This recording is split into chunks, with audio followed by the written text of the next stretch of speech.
I go first. Right. And a lot of people play the weekly fantasy leagues like the FanDuels and the DraftKings. And these picks are more geared for them because everybody's team, when they draft the regular fantasy team, is pretty much set. There are waiver picks to make. But these picks are basically for people who do those weekly games each week. How are you doing on the season? Do you keep score of it? I mean, do you have a grid that keeps track of this? On my value picks, I believe I'm at 62.4. Does your wife know that you mortgaged the house to do this year?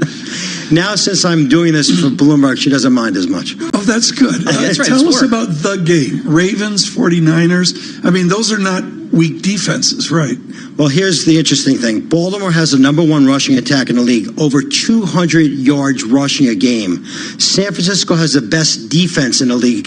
Against the rush? No. Oh. Best overall defense. Against the pass, they're number one, but against the rush, they're number 19. So that would seem to favor Baltimore. But it should be a very good game because the Baltimore's 9-2, San Francisco's 10-1. It's a rematch of a few years ago, the Super Bowl, and the Ravens beat the 49ers 34-31. So as you said before earlier in the broadcast, the game's on at 1 o'clock, but if you're in New York, because the Giants and Jets are so bad, they're both on at 1 o'clock on Fox and CBS, so you won't be able to watch the game. You won't be able to watch that game unless you have other alternatives. Is the rushing of the Baltimore Ravens skewed because the quarterback is so gifted? I mean, is it real rushing or is it? Well, it's funny you say that because the safety of the Rams who just played them, Eric Weddle, said half the time I didn't know who had the ball. And if you don't know who's running the ball, it's hard to tackle somebody because Lamar Jackson runs a lot of college kind of running plays where they fake the handoff, he keeps it.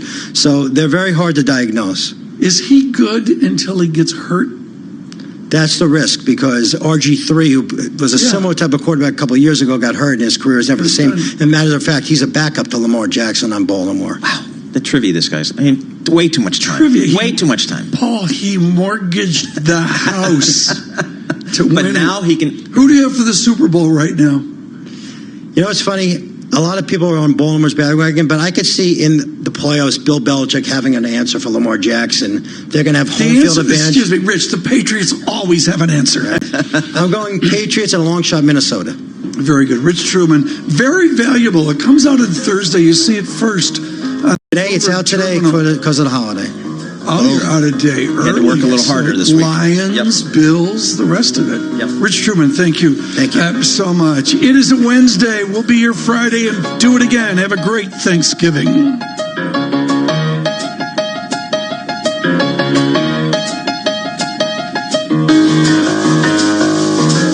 This is a Bloomberg Market Minute.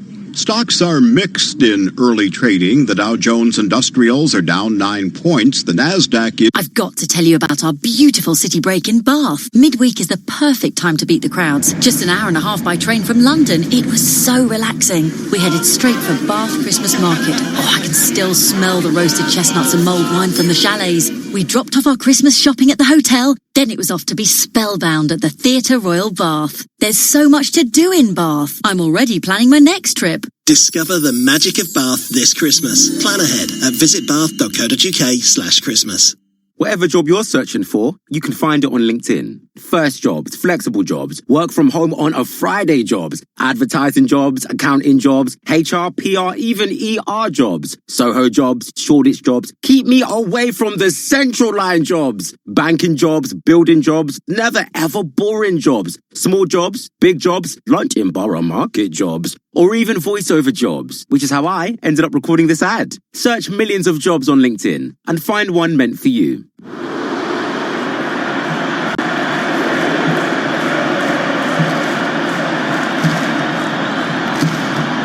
They don't chant your name when you give blood or sing songs about you.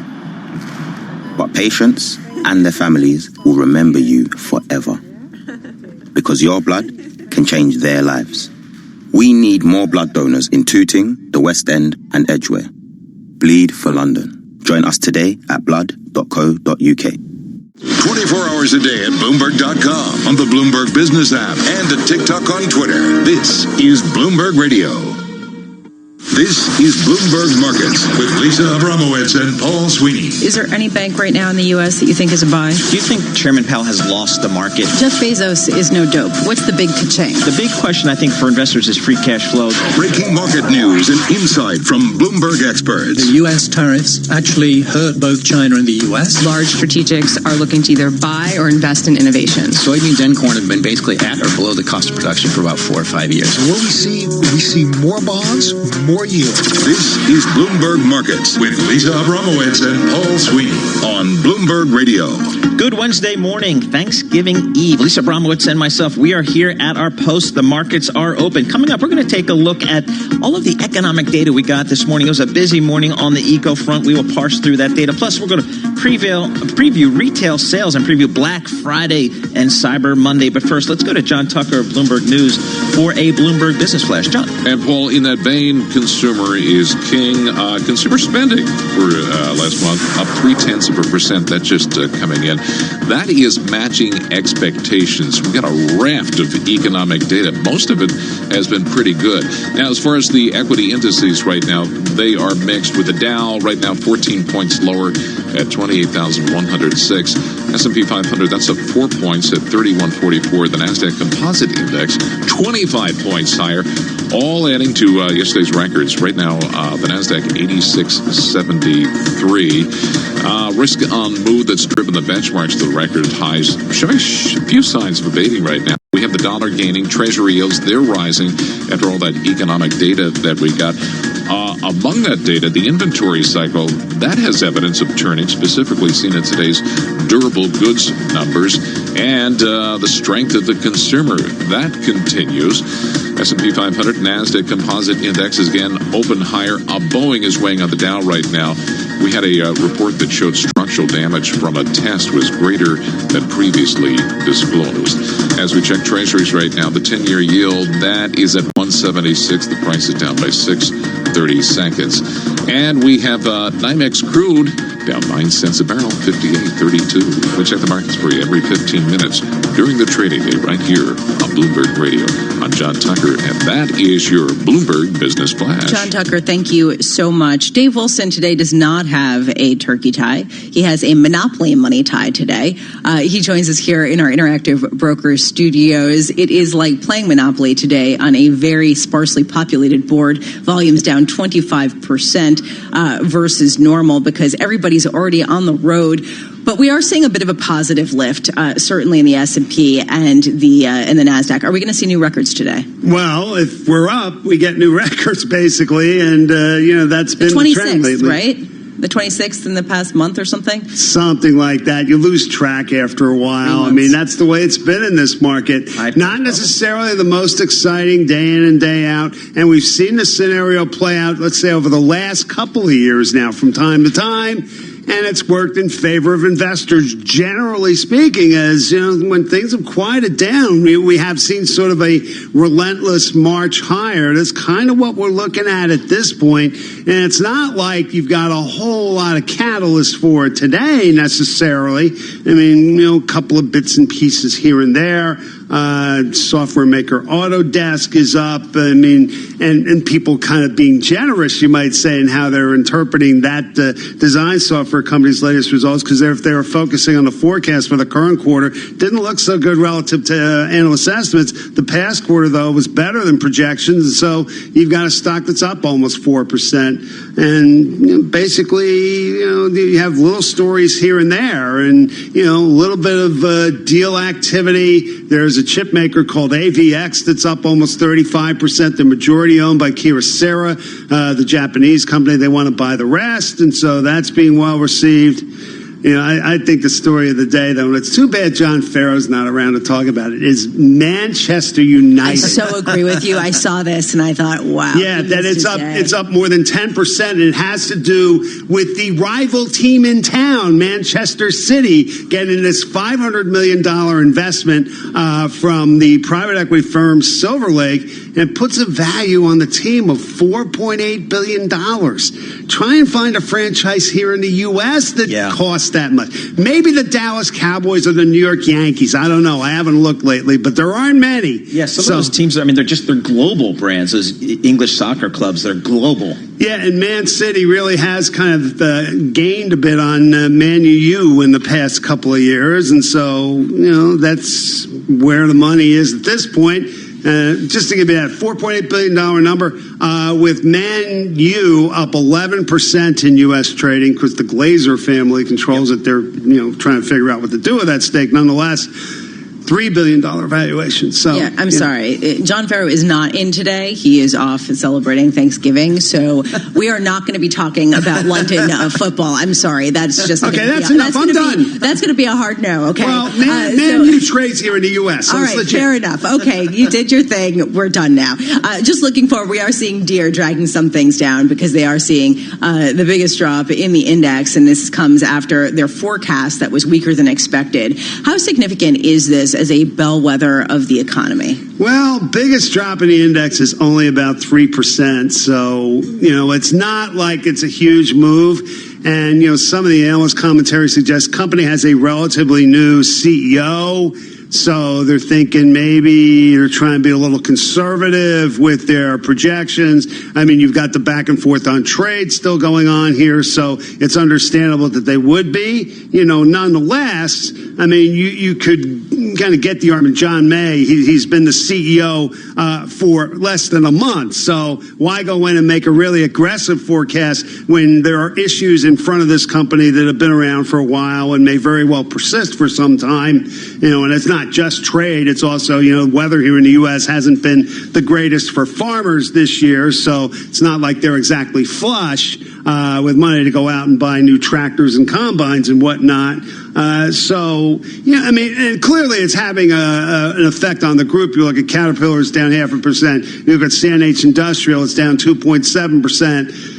It's not like it's the end of the world, nor is it really that concerning potentially for investors, just because, like I said, the analysts are saying they're trying to be really cautious here, and maybe things will look better by the time the year is in.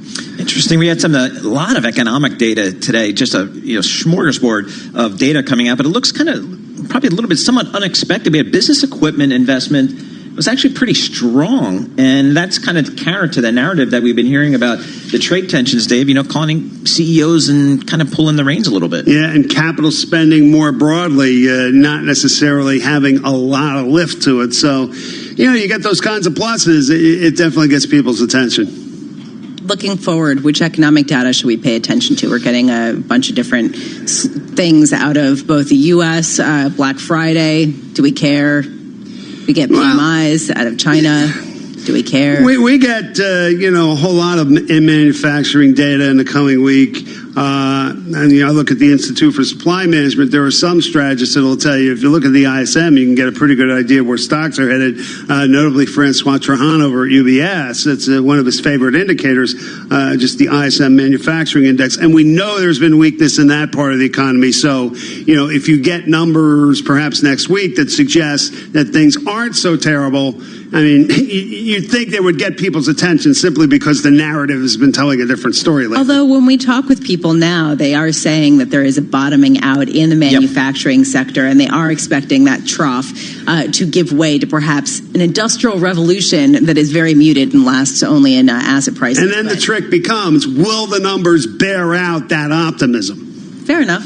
Bloomberg Stocks editor Dave Wilson, thank you so much. I should note that Market Drivers is brought to you by New Jersey Institute of Technology, transforming computing professionals into data scientists to meet demand in this fast-growing field. More at njit.edu/Jersey City. Markets are open about 40 minutes into the market here. As Lisa mentioned earlier, very quiet opening to the market. S&P up 3, Dow down 27, NASDAQ up 24.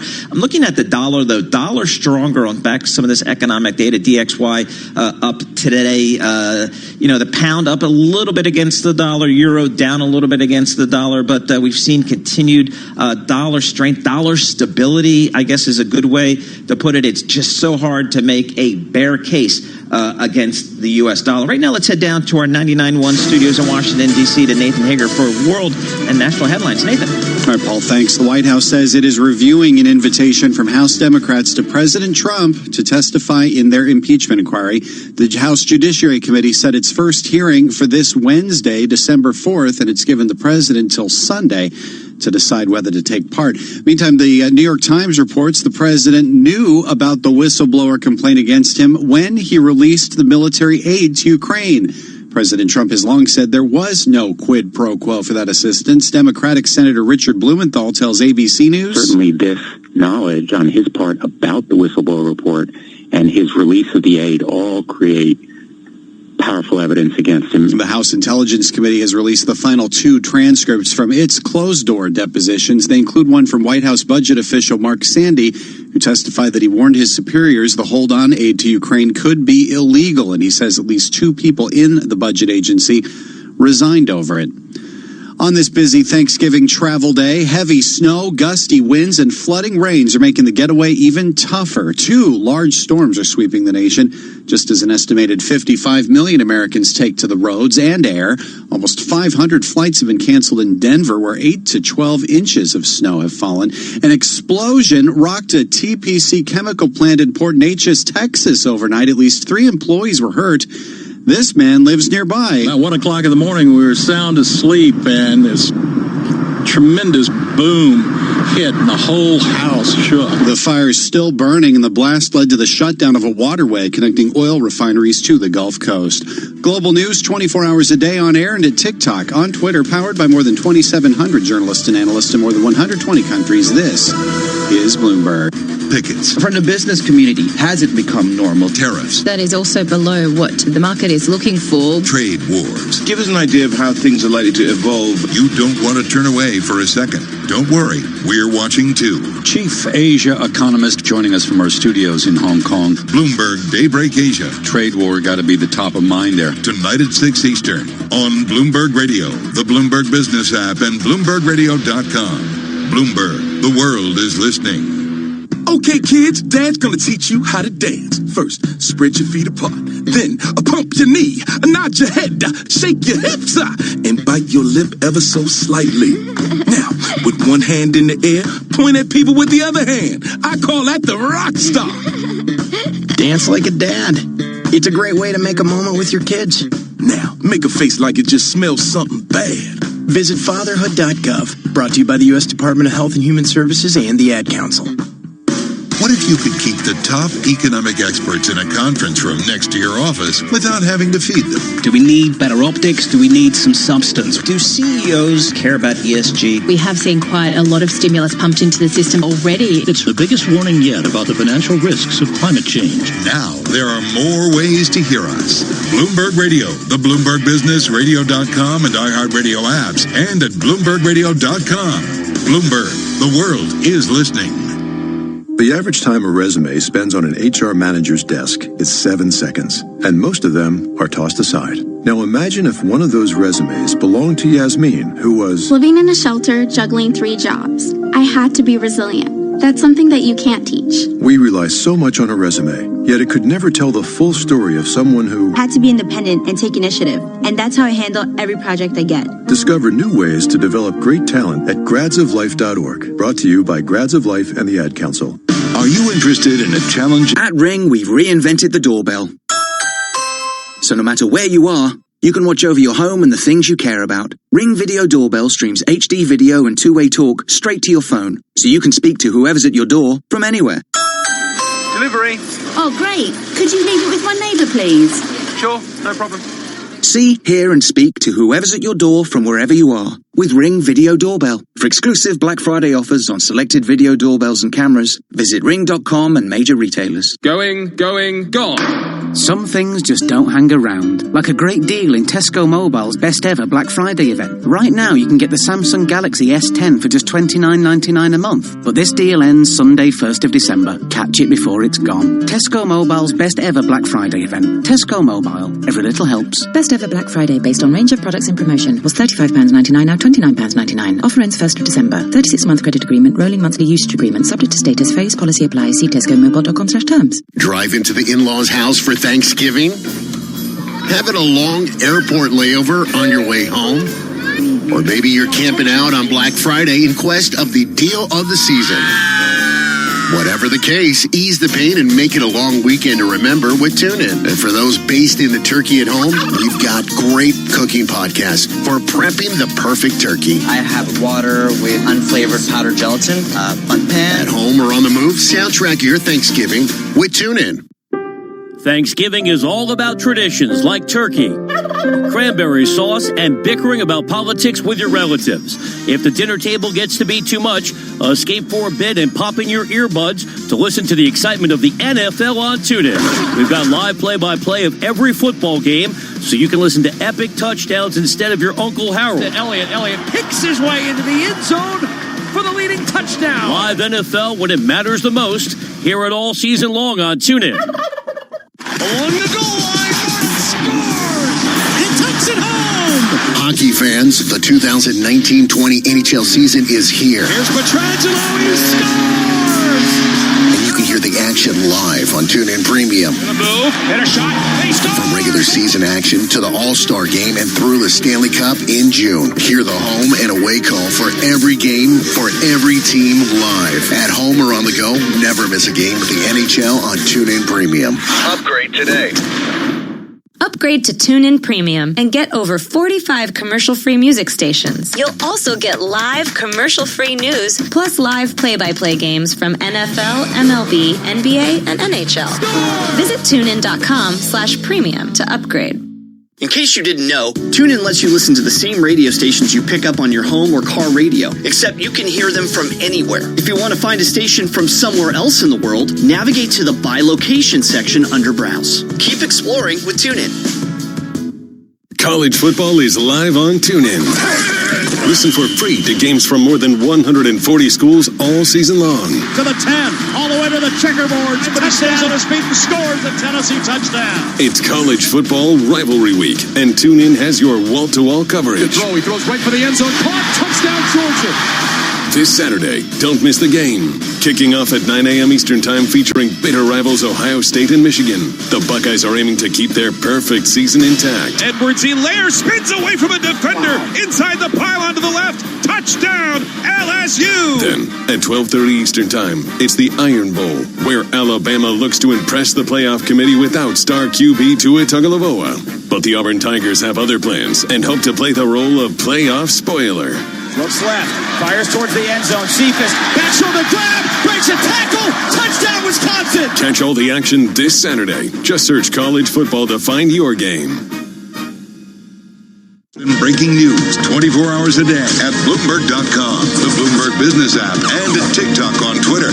This is a Bloomberg Business Flash. Most U.S. equities are pushing higher as the risk-on mood that's driven American benchmarks to record highs showed few signs of abating. The dollar's up. Treasury yields are up, too.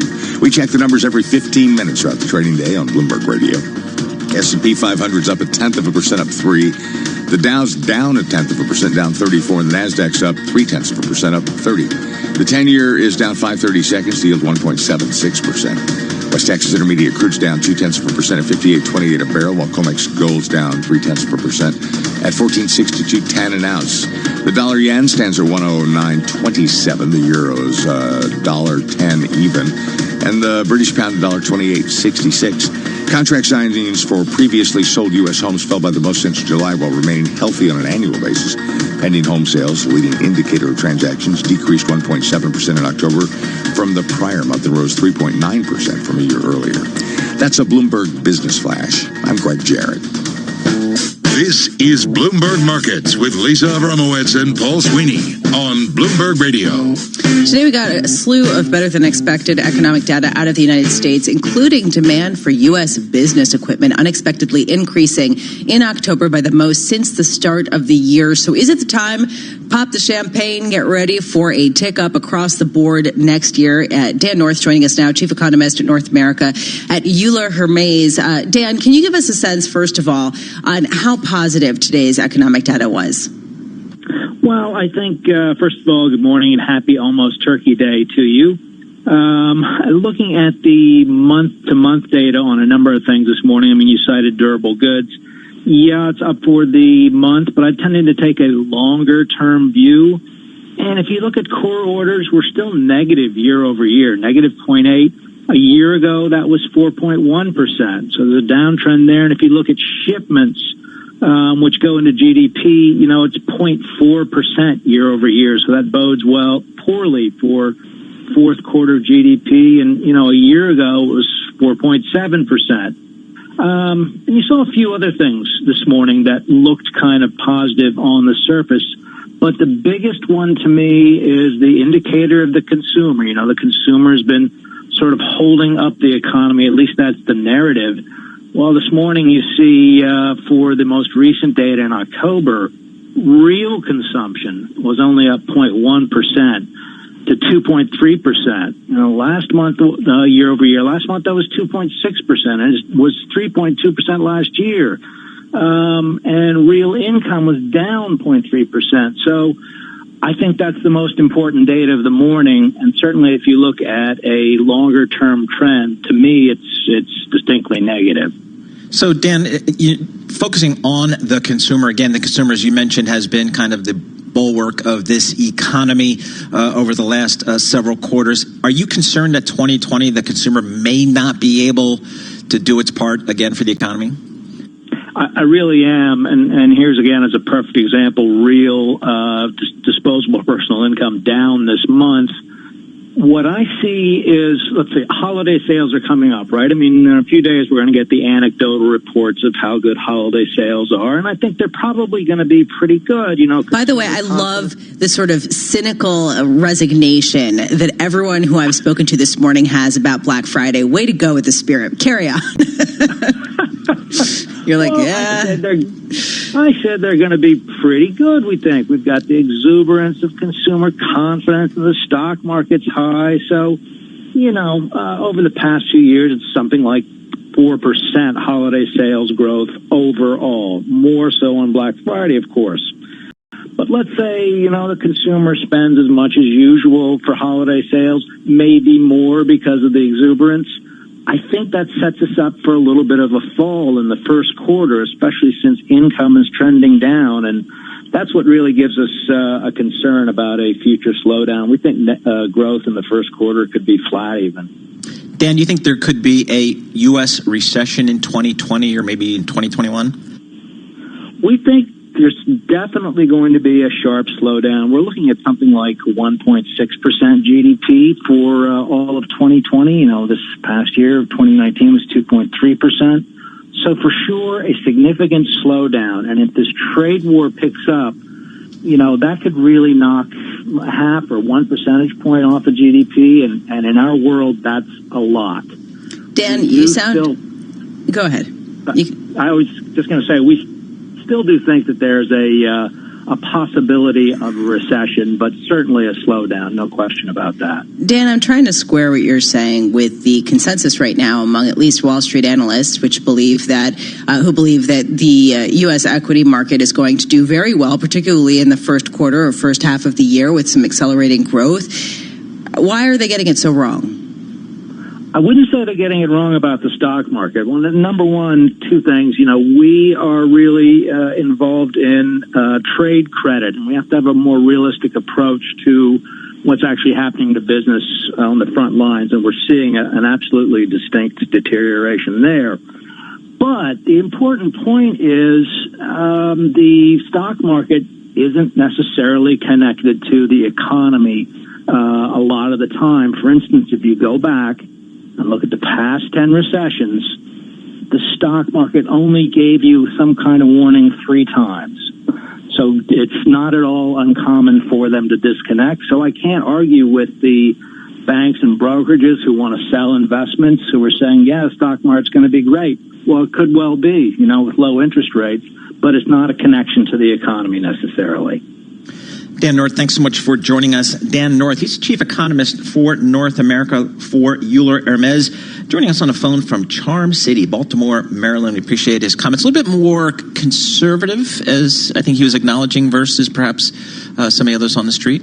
Maybe, although it's just there is this disconnect right now. People don't think things are that great, which means that it is great for equities because rates will remain low and things aren't at least terrible. And so party while you can, right? I mean, I guess that's sort of a message across Wall Street right now. Yeah, and you look at the yields, and it's just the 10-year 1.76. A lot of investors are saying, where else do I go? I mean, where else do I go? The question I think for a lot of equity investors is, do I stick with large cap growth stocks, the ones that have been powering the market, or do I take a little bit more risk, maybe go small, mid cap, maybe go maybe even a little bit on the emerging markets front? Do I take that level of risk? It's fantastic game theory, really, because everybody also is saying, well, it's the most hated bull market of all time, so that gives me confidence that it can keep going because people aren't fully invested. When do you go full bull, right? I mean, if you go full bull, then all of a sudden have you capitulated and are you leading yourself to a self-perpetuating fall? This is sort of a question, a sort of a game theory question. Well, when Tom Keene gets out of the triple leverage cash fund, that'll be never. That will be our sell signal across the street. And I'm sure he'll let us know. So looking right here, the markets here, as you would expect, a very quiet opening here to the markets. This is Bloomberg. This is a Bloomberg Market Minute. Stocks are mixed as U.S.-China trade is in focus, with President Trump saying talks on a Phase 1 deal are, quote, in the final throes. At the same time, President Trump told former Fox News host Bill O'Reilly that he's holding up the trade deal to ensure better terms for the U.S. Dell has lowered its annual revenue forecast. Component shortages from chipmaker Intel hurt growth prospects. That's despite surging corporate purchases of new personal computers. Still, Dell faces falling demand for servers and networking gear. ConocoPhillips wants to seize shares of a unit of Venezuela's state-owned oil company. That's because the country failed to make payments on a multi-billion-dollar settlement agreement. And the Salvation Army is now accepting mobile donations. The charity's leaders hope adding Apple and Google payment options will boost giving to the Red Kettle campaign, which makes up 10% of its annual fundraising. Those donations fund programs providing housing and food to people in poverty. Courtney Donahoe, Bloomberg Radio. Sweet strawberry icing. You're in Goodwill, and just past that vintage denim jacket you spot miniature donut earrings. You lean in. Ah, that's the scent of shopping success. Because at Goodwill, every item you buy funds local job training and more. So bring home those donut earrings and bring home so much good to your community. Goodwill. Bring good home. Brought to you by Goodwill and the Ad Council.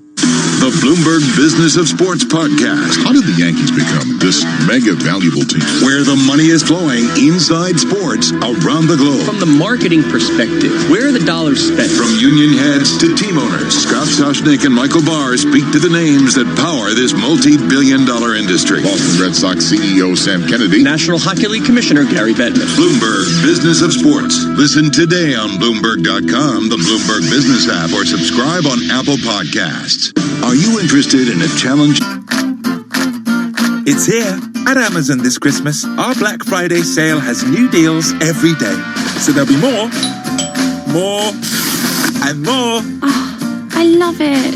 The Amazon Black Friday sale, delivering all you need for less. Now on. Ends Friday 29th of November. Everybody needs somebody to love. Someone to love. Someone to love. Thanksgiving is all about traditions like turkey, cranberry sauce, and bickering about politics with your relatives.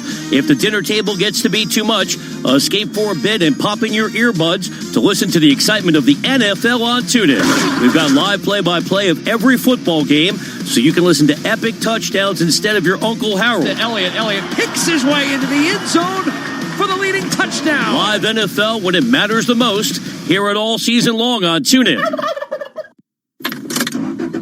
Got a big journey ahead for Thanksgiving with the family? Well, don't forget to take TuneIn along for the ride. With live 24-hour news from MSNBC, CNN, and Fox News Talk, you can catch up on the big stories and stay informed while you're on the road. Other companies whose shares have hit all-time highs today include Jack Daniels maker Brown-Forman. Its shares started. Just try not to bring up politics at dinner. Trust us. Happy Thanksgiving from TuneIn. College football is live on TuneIn. Listen for free to games from more than 140 schools all season long. To the 10, all the way to the checkerboard. Somebody stays on his feet and scores a Tennessee touchdown. It's college football rivalry week, and TuneIn has your wall-to-wall coverage. Good throw. He throws right for the end zone. Caught. Touchdown, Georgia.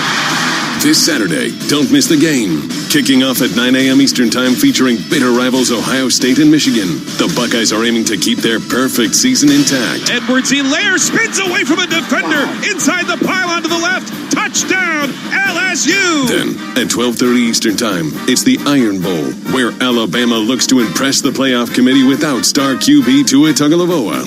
But the Auburn Tigers have other plans and hope to play the role of playoff spoiler. Looks left, fires towards the end zone. Cephas, back shoulder grab, breaks a tackle, touchdown Wisconsin! Catch all the action this Saturday. Just search college football to find your game.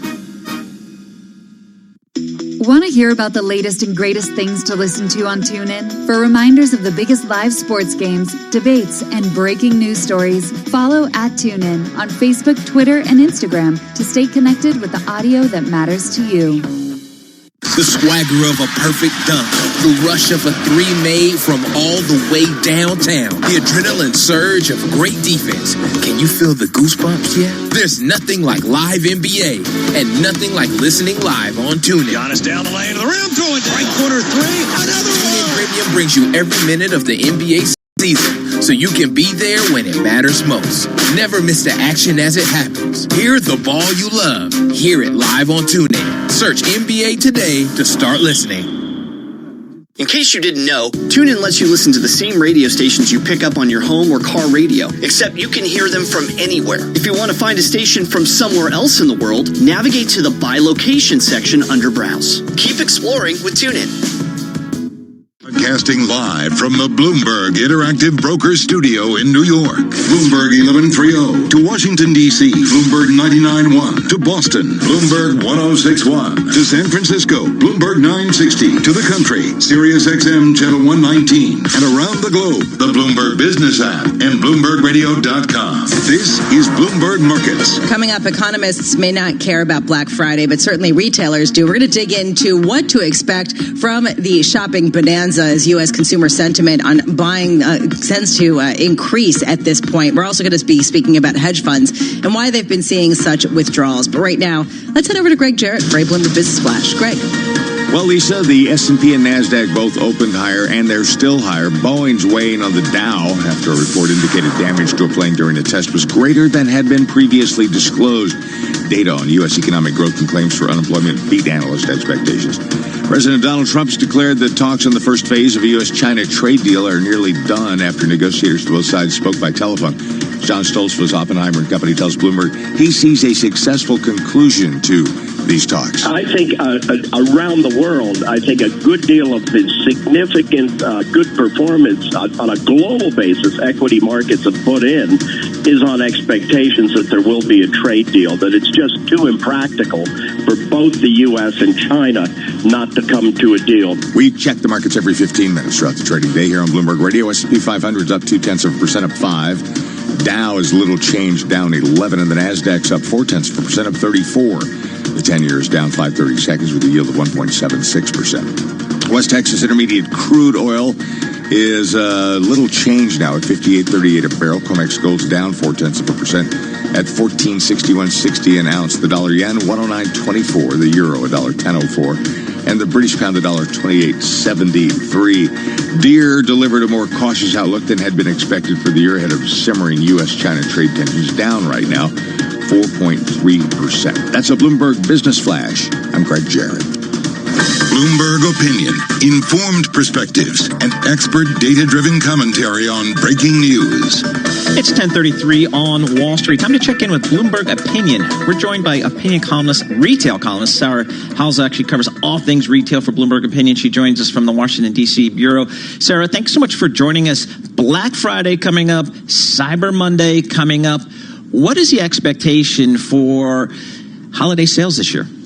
Yeah, so I think the expectations are largely upbeat for the season overall. Holiday sales are expected to be up about 4%, and that's because consumers are feeling pretty good. And, you know, we saw quite a mixed bag of retail earnings results in the last couple of weeks with some strong performers and some weak performers. But I think that just suggests that for the ones that are executing well and do have a good strategy, there are plenty of dollars out there to win and be fought for this season. Sarah, let's talk about Black Friday. This is the cliche of people lining up at 3 a.m. to bust through the doors in these manufactured televised events. And I'm wondering, is that the reality anymore, or is the vast amount of Black Friday shopping online?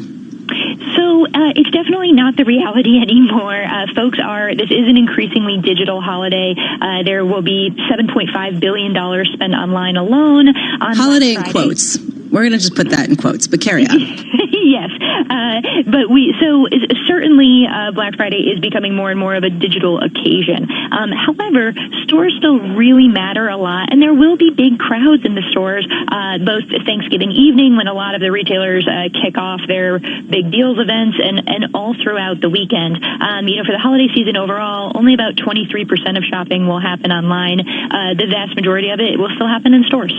Sarah, what are our Gen Z folks, how are they shopping? I know they do a lot of e-commerce, but what is their store bricks and mortar experience? Are they actually even going to the malls? So interestingly, they are. In fact, they shop a lot more like us olds than you might imagine.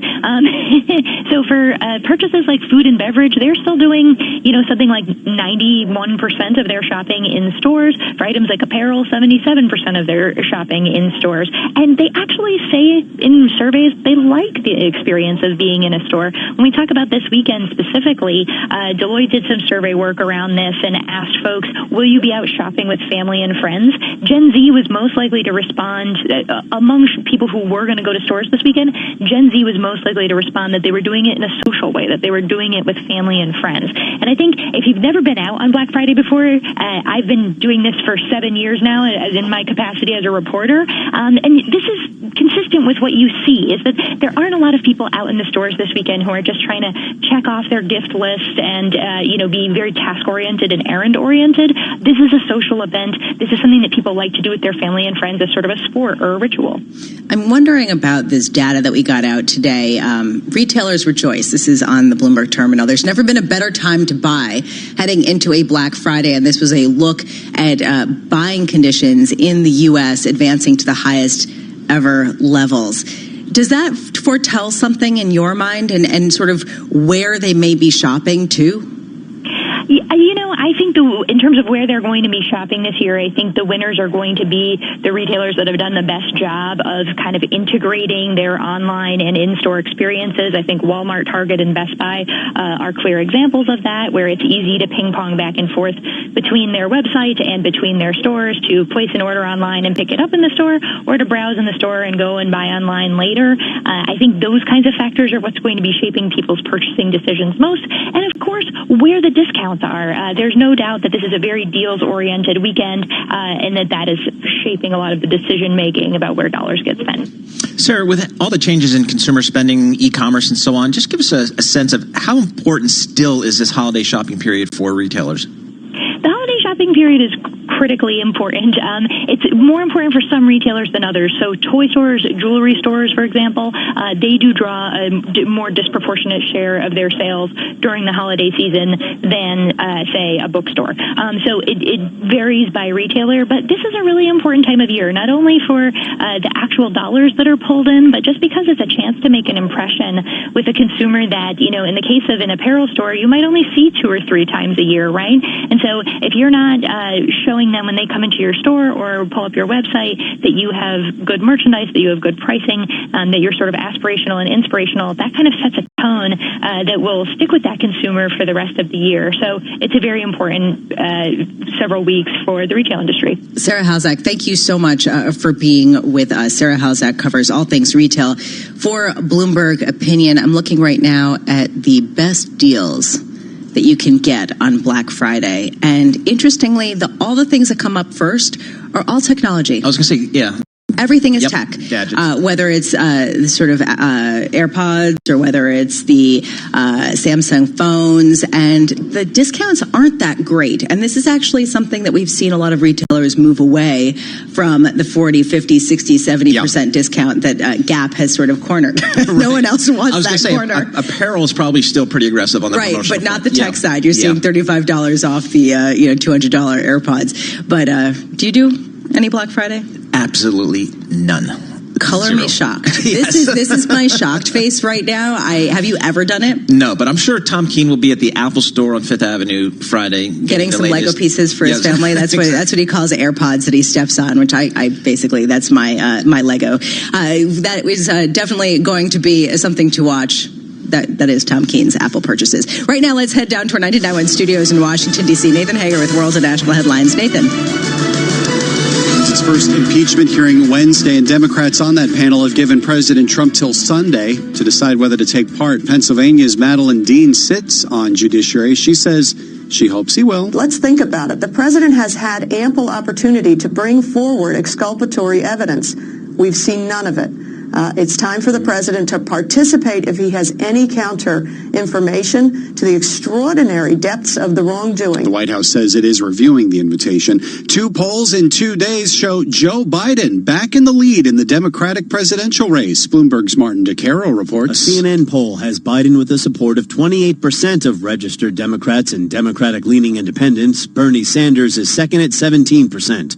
A Quinnipiac University poll places Biden at the top with 24%. Elizabeth Warren fell to 14%. A month ago, the same poll had her in the lead. In Washington, Martin DeCaro, Bloomberg Radio. In Europe, lawmakers have voted to approve the next European Commission, paving the way for Ursula von der Leyen to take office as president on Sunday. Climate will be atop her agenda. She says she wants to make the European Union carbon neutral. That means climate neutral too by 2050. That is cutting down majorly carbon emissions. This is her #1 focus. And you can see why, because this is something that has really resonated across Europe. Voters here are very into the idea of being much more environmentally cautious. Bloomberg's Maria Tadeo, and a spokeswoman for former President Jimmy Carter says he's been released from the hospital after treatment for a brain bleed. Global news, 24 hours a day on air and at TikTok, on Twitter, powered by more than 2,700 journalists and analysts in more than 120 countries. This is Bloomberg. Startups and research universities like New Jersey Institute of Technology are fueling the innovation economy. And few people are better positioned to see what's on the horizon in New Jersey than physicist and state representative Andrew Zwicker. How technology is transforming our financial sector is revolutionary, and so much of that is in New Jersey. We are innovators when it comes to agriculture, and there is opportunity now for great transformation in how are we going to grow food in an ever-growing population, and how do we turn urban centers into agricultural centers. Autonomous vehicles is another one where we have some of the world's leading experts, and how this will transform how those who are either elderly or are visually impaired or mobilely impaired can start to use autonomous vehicles to transform their lives and have access to transportation they could have never had before. NJIT, New Jersey Institute of Technology. Learn more at njit.edu/research. Asset managers who seize change to launch new strategies, add distribution channels, or exploit new technology to re-engineer the investor experience are often rewarded. However, in an industry paralyzed with complexity, few act with agility or decisively. Few run their businesses strategically, yet the most competitive managers in the market know with the right partner and a flexible operating system, you can. Go boldly toward change with SEI Investment Manager Services. Determination and operational strength are both essential factors for growth in asset management. I'm Steve Meyer, President and Head of SEI's Investment Manager Services Division. We know that disruptive forces create opportunities around the world. If you see potential potential and change, our industry specialists will maximize SEI's integrated platform of data and risk management, global investment operations, compliance support, and investor services to position your asset management business for success. Come grow with us. With SEI Investment Manager Services, you lead the charge in a competitive marketplace. Learn more at SEIC.com/C's change. It's hard to enjoy your daily yoga routine when your mind is on your next VAT return and how to avoid the usual mistakes. But with QuickBooks, the new VAT Smart Scan technology does the work for you. As the deadline approaches, it checks for duplicates, looks for anomalies, and reviews VAT codes. So your biggest struggle is touching your forehead with your ankle. Search for QuickBooks, perfect for making tax digital. QuickBooks, backing you. Each day you grab the keys, pop them in the ignition, and off you go without a second thought. But what if the unpredictable happens and you wake up with something like a flat battery? You'd have been better off if someone had checked it all out, right? But that's going to cost you. What if the cost was nothing? Book a free checkup online and our experts will complete a 29-point visual check and top up vital fluids, no matter what make of vehicle you own. And we're so confident in our checks, we'll also give you 20% off your next service. How's that for peace of mind? Visit your local Vauxhall retailer and quote VX20. T's and C's apply. Thanksgiving is all about traditions like turkey, cranberry sauce, and bickering about politics with your relatives. If the dinner table gets to be too much, escape for a bit and pop in your earbuds to listen to the excitement of the NFL on TuneIn. We've got live play-by-play of every football game, so you can listen to epic touchdowns instead of your Uncle Harold. Elliott picks his way into the end zone for the leading touchdown. Live NFL when it matters the most. Hear it all season long on TuneIn. Dreaming of prepping that perfect Thanksgiving feast? Let TuneIn lend a hand with our collection of cooking podcasts, like the Bon Appetit Foodcast. All right, guys, we have 10 minutes to discuss your expertly spiced and glazed roast turkey. It starts and now. Good food. So welcome to Good Food. Oh, thank you for having me. So how many years have you been hosting your own? It varies from year to year and by my own. Search Thanksgiving on TuneIn to take your turkey day table to the next level. From ESPN and the award-winning producers of The Sterling Affairs comes the latest season of 30 for 30 podcasts. 4 brand new stories of espionage. He wanted this team to be the Barcelona of women's basketball. Resilience. I started to scream. I tried to get away. Corruption. It's the culture of win at all costs. And rebirth. How will we ever rebuild it? 30 for 30 Podcasts, Season 6. Listen now to 30 for 30 Podcasts on TuneIn. When you're not listening to your team, take it to the end zone, the rim, or the net. Keep up with the biggest moments in sports by following TuneIn on social media. Block, Cook into the end zone for the touchdown. From reminders of the live top games to tips of the best sports stations and podcasts. Welcome to Undisputed. We are live from Los Angeles. I'm Jenny Taft here with Skip Bayless. Follow at TuneIn on Facebook, Twitter, and Instagram to get the most out of TuneIn. Upgrade to TuneIn Premium and get over 45 commercial-free music stations. You'll also get live commercial-free news, plus live play-by-play games from NFL, MLB, NBA, and NHL. Visit TuneIn.com/premium to upgrade. Want to know what's happening in right now? The latest headlines are just a tap away with Fox News Talk on TuneIn. When news breaks, get up-to-the-minute coverage on developing stories from around the world. Plus, hear all the Fox shows you watch on your TV. Listen to Fox News Talk around the clock on TuneIn. Don't want to miss a second of your NFL team's next matchup? Let TuneIn remind you. Just make sure notifications are enabled on your phone and search for your team profile on the TuneIn app. Then, find the game you want under events and tap Notify Me. We'll send you an alert as soon as live coverage begins. Did you know your favorite radio stations are in your pocket? Yes, the TuneIn app lets you listen to the same radio stations you pick up on your home or car radio anywhere you want. To see all the stations broadcasting in your area, find the local radio section on the home screen. Keep it local with TuneIn. News 24 hours a day at Bloomberg.com, the Bloomberg Business app, and at TikTok on Twitter. This is a Bloomberg Business Flash. Most indices stay in record territory. The Dow is down just a bit. That's based on problem at Boeing, which is weighing on the Dow Jones Industrial Average, a report indicating damage to a plane there during a test greater than previously had been disclosed. We do look at the numbers every 15 minutes throughout the trading day on Bloomberg Radio. The S&P is up 0.1%, up 5. The Nasdaq's up 0.4%, up 32. And like I say, the Dow is little change, down 17. The 10-year is down 5/30 seconds with a yield of 1.76%. West Texas Intermediate crude oil is down 0.5% at 58.12 a barrel. COMEX gold's down 0.3% at 14.6220 an ounce. The dollar yen at 109.26. The euro at $1.1003, and the British pound at $1.2877. That's a Bloomberg Business Flash. I'm Greg Jarrett. You're listening to Bloomberg Markets with Lisa Abramowitz and Paul Sweeney on Bloomberg Radio. Outflows have continued for hedge funds, with returns lagging behind broad equity indexes, although a lot of people say that perhaps isn't the best comparison. But there is a question: what is ahead for this industry? Are we going to see some sort of resurgence or an ongoing demise of a growing number of hedge funds? Joining us now, Barry Ritholtz. He is founder of Ritholtz Wealth Management and also a Bloomberg opinion columnist. And Barry, you got a chance to sit with Ilana Weinstein, founder and chief executive officer of IDW Group. It's a placement firm, and she had a lot of interesting insights into the hedge fund industry. Can you share some of them with us?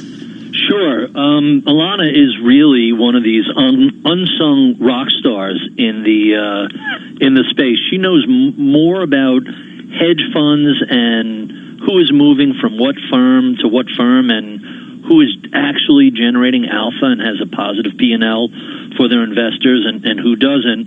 Not only does she sit at that nexus of top-tier firms, but she also tracks any trader, fund manager, operations person of note over the course of their career. And so she just was an incredible wealth of information. Very, very savvy, very, very insightful, and no nonsense, just calls it like she sees it, some of which was quite surprising in an industry that usually is somewhat private and, no pun intended, hedges their statements. So, Barry, is there a sense how many hedge funds actually consistently generate alpha for their clients? It's very much not to get all mathy on you guys, but it's a fathead, long tail sort of distribution, meaning it's not an even distribution. There are a handful of giant outsized winners, and then everybody else is also ran. And a couple of data points that Ilana had specifically referenced. There are 11,000 hedge funds managing about $3.5 trillion. Of those 11,000, more than two-thirds are either single-man shops, and it's almost always a man, with $250 million or less, which is what, the average broker at Merrill Lynch or UBS manages for clients. Very tiny, high fee, not necessarily generating strong returns for their clients or big fees for themselves. Right. And Ilana Weinstein had said she tried to debunk the myth that the quickest way to achieve wealth is to launch a hedge fund. And this is from your column, your recent column, and the conversation can be heard on your podcast, Masters in Business. She also said that it's like a cottage industry of two-bit players and that she expects a shakeout to continue. How much should we expect the whole field to contract in the upcoming years? I have been expecting a consolidation and contraction in the hedge fund world for a decade, and I've been completely wrong. So I'm probably the wrong person to give my opinion on it, but to channel Weinstein's opinion, she thinks this is imminent. We discussed what the tech world calls acqui-hires, where a big fund will acquire a smaller fund, and they don't care about the fund or its clients. It's really just a way to hire a specific person with a very specific skill set in a niche that bigger fund needs. And some of the examples she used are funds like Millennium and Citadel and Point72. These are guys that are managing tens of billions of dollars. to be blunt, they don't care about the $200 or $300 million. It's a rounding error to them in terms of their assets under management. But if someone has a very, very specific niche, hypothetically in emerging market fixed income arbitrage or some of the other really narrow areas, and she reeled off a bunch of them, I could barely keep up with them. It's a good fit, and once they're on a bigger platform with more assets, more tools, and more importantly, more data scientists that can actually put their trading skills and intuition to work, it becomes a real profit center. But as a small one-man shop sort of toiling away in obscurity, they just lack the resources to ramp up that particular area. And Weinstein points out very specifically, alpha is genuinely rare, is very hard to find, and that's why some of these folks command salaries of $20, $30, and $40 million a year, because what they do is so unique and so unusual. Wow. So, Barry, given the underperformance generally of hedge funds over the period of time, give us a sense of how the fund flows are into this asset class these days. So, really interesting question. So, for the first time in history, we have seen 6 consecutive quarters of outflows from hedge funds generally. I think the biggest recipient of those outflows have been private equity, but when you look at the group as a whole, it's very misleading, because when you drill down, it's very different. So the 2/3 that Alana mentioned that are, $250 million or less, and have not been putting up very impressive numbers. In her words, not only are they underperforming, in many cases they're negative, which is a tough thing for limited partners to swallow in a year when the S&P is up 20+%, 23%. So a lot of the outflows are taking place from these smaller funds. The big funds that have either been consistent over time or generating alpha, and there's a run of these, Bridgewater, Point72, Millennium, Citadel, she names about 24 of them in the course of our conversation. They are the winners. But just to give you an idea of how skewed it is, if there are 100 to 200 firms that are consistently making money for their clients, out of 11,000, it feels more like a lottery ticket with every one of these funds except the biggest, best funds with the strongest track record. It really is a rarity to generate alpha, especially if you're running hedged. And she points out that many of these smaller funds have a skill set on the long side, but they can't manage the short side especially well. And so they should just focus on what they do best, which is the long side. Just real quick here, the important burning question from all of this. Which do you prefer, pumpkin or pecan? This time of year, I'll take a pumpkin for sure. Pumpkin pie, but better than pecan, right? Well, you have to if you have a sweet tooth, you go for the pecan pie. Right. But otherwise, forget it. All right, thank you. I would concur. What about you, Paul? How about apple pie? Oh, whatever. You just got to answer the question. Barry Ritholtz, thanks so much for joining us. Barry Ritholtz, Bloomberg opinion columnist and host of Masters in Business on Bloomberg Radio, is also founder of Ritholtz Wealth Management, joining us on the phone. Interesting comments. My personal, experience with hedge funds is it's just seemed to me, I don't have the numbers to back it up, but, the peak of the long short equity hedge fund was kind of 2006-ish. And the performance since then has just really been underperforming, particularly when you take into account the fees. And so it's interesting that the fund flows are finally starting to turn around and go negative for an asset class that really hasn't lived up to its performance. This is Bloomberg. What if your email was organized by project and not by date? What if everyone looked at the same thing instead of their own inbox? Then it wouldn't be email at all. Forget your fragmented, jumbled inbox and make the change to channels in Slack. Spaces dedicated to individual projects, topics, or teams. All your communication is neatly organized and everyone is on the same page. Slack. Choose a better way to work. Get started at slack.com. There is simply nothing else like it. Giraffe strut, bird swoop, gazelles leap. As the music soars, the entire Serengeti comes to life around you. This is Disney's The Lion King. Experience it at London's Lyceum Theatre.